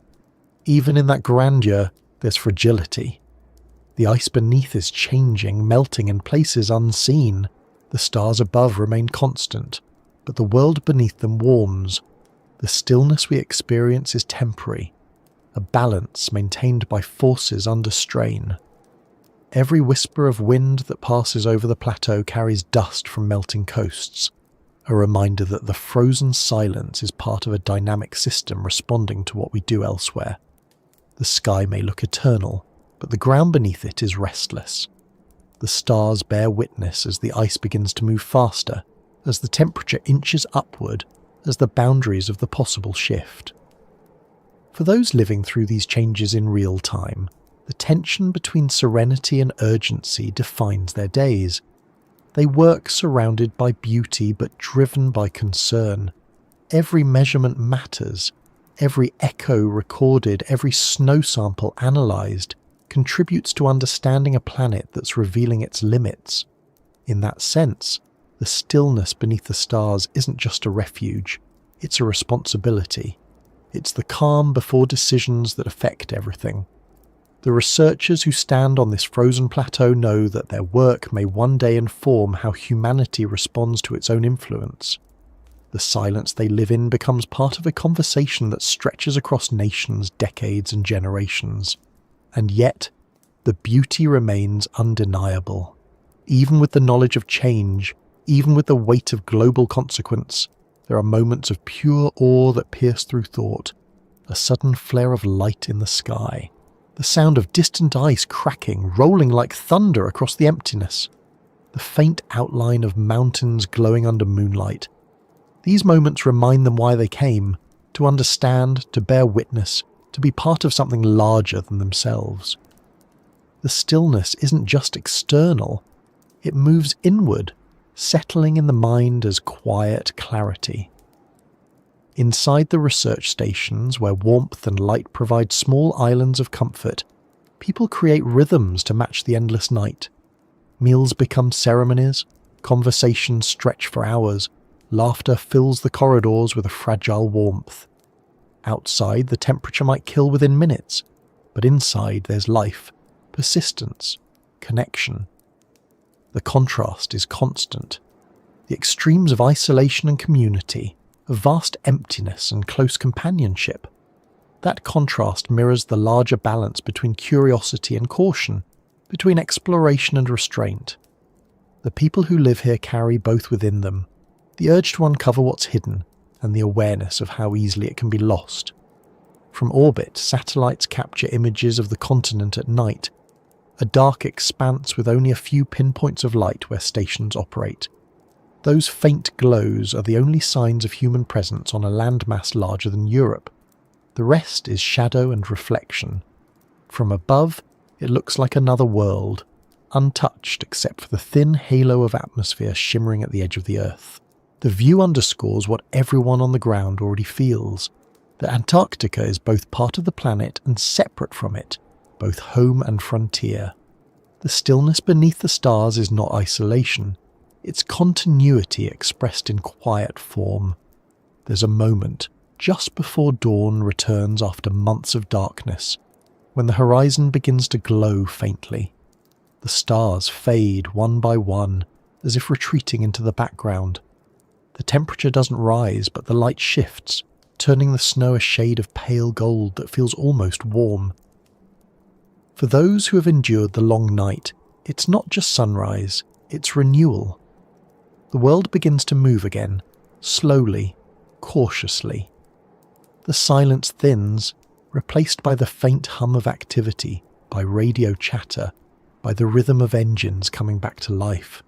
The stillness doesn't vanish, it transforms into movement. The stars yield to the sun, and the work continues. The people who have lived through that night often say that Antarctica never leaves them. When they return to the noise of cities and the clutter of everyday life, something about their sense of time remains altered. They measure things differently. They pause more often. They remember the silence not as emptiness but as presence. a kind of awareness that doesn't require sound. They speak of how, under that immense sky, surrounded by nothing but ice and starlight, they understood something fundamental, that the world doesn't need us to move for it to continue. That stillness, real stillness, is not the absence of progress, but the expression of balance. In that sense, the stillness beneath the stars is not an ending, but a continuation. It's the calm acknowledgement that the mysteries beneath the glaciers will remain, that the stars above will continue to burn, and that our role is not to conquer, but to coexist. The ice will keep its secrets until it decides otherwise. The sky will keep shining regardless of whether we look up.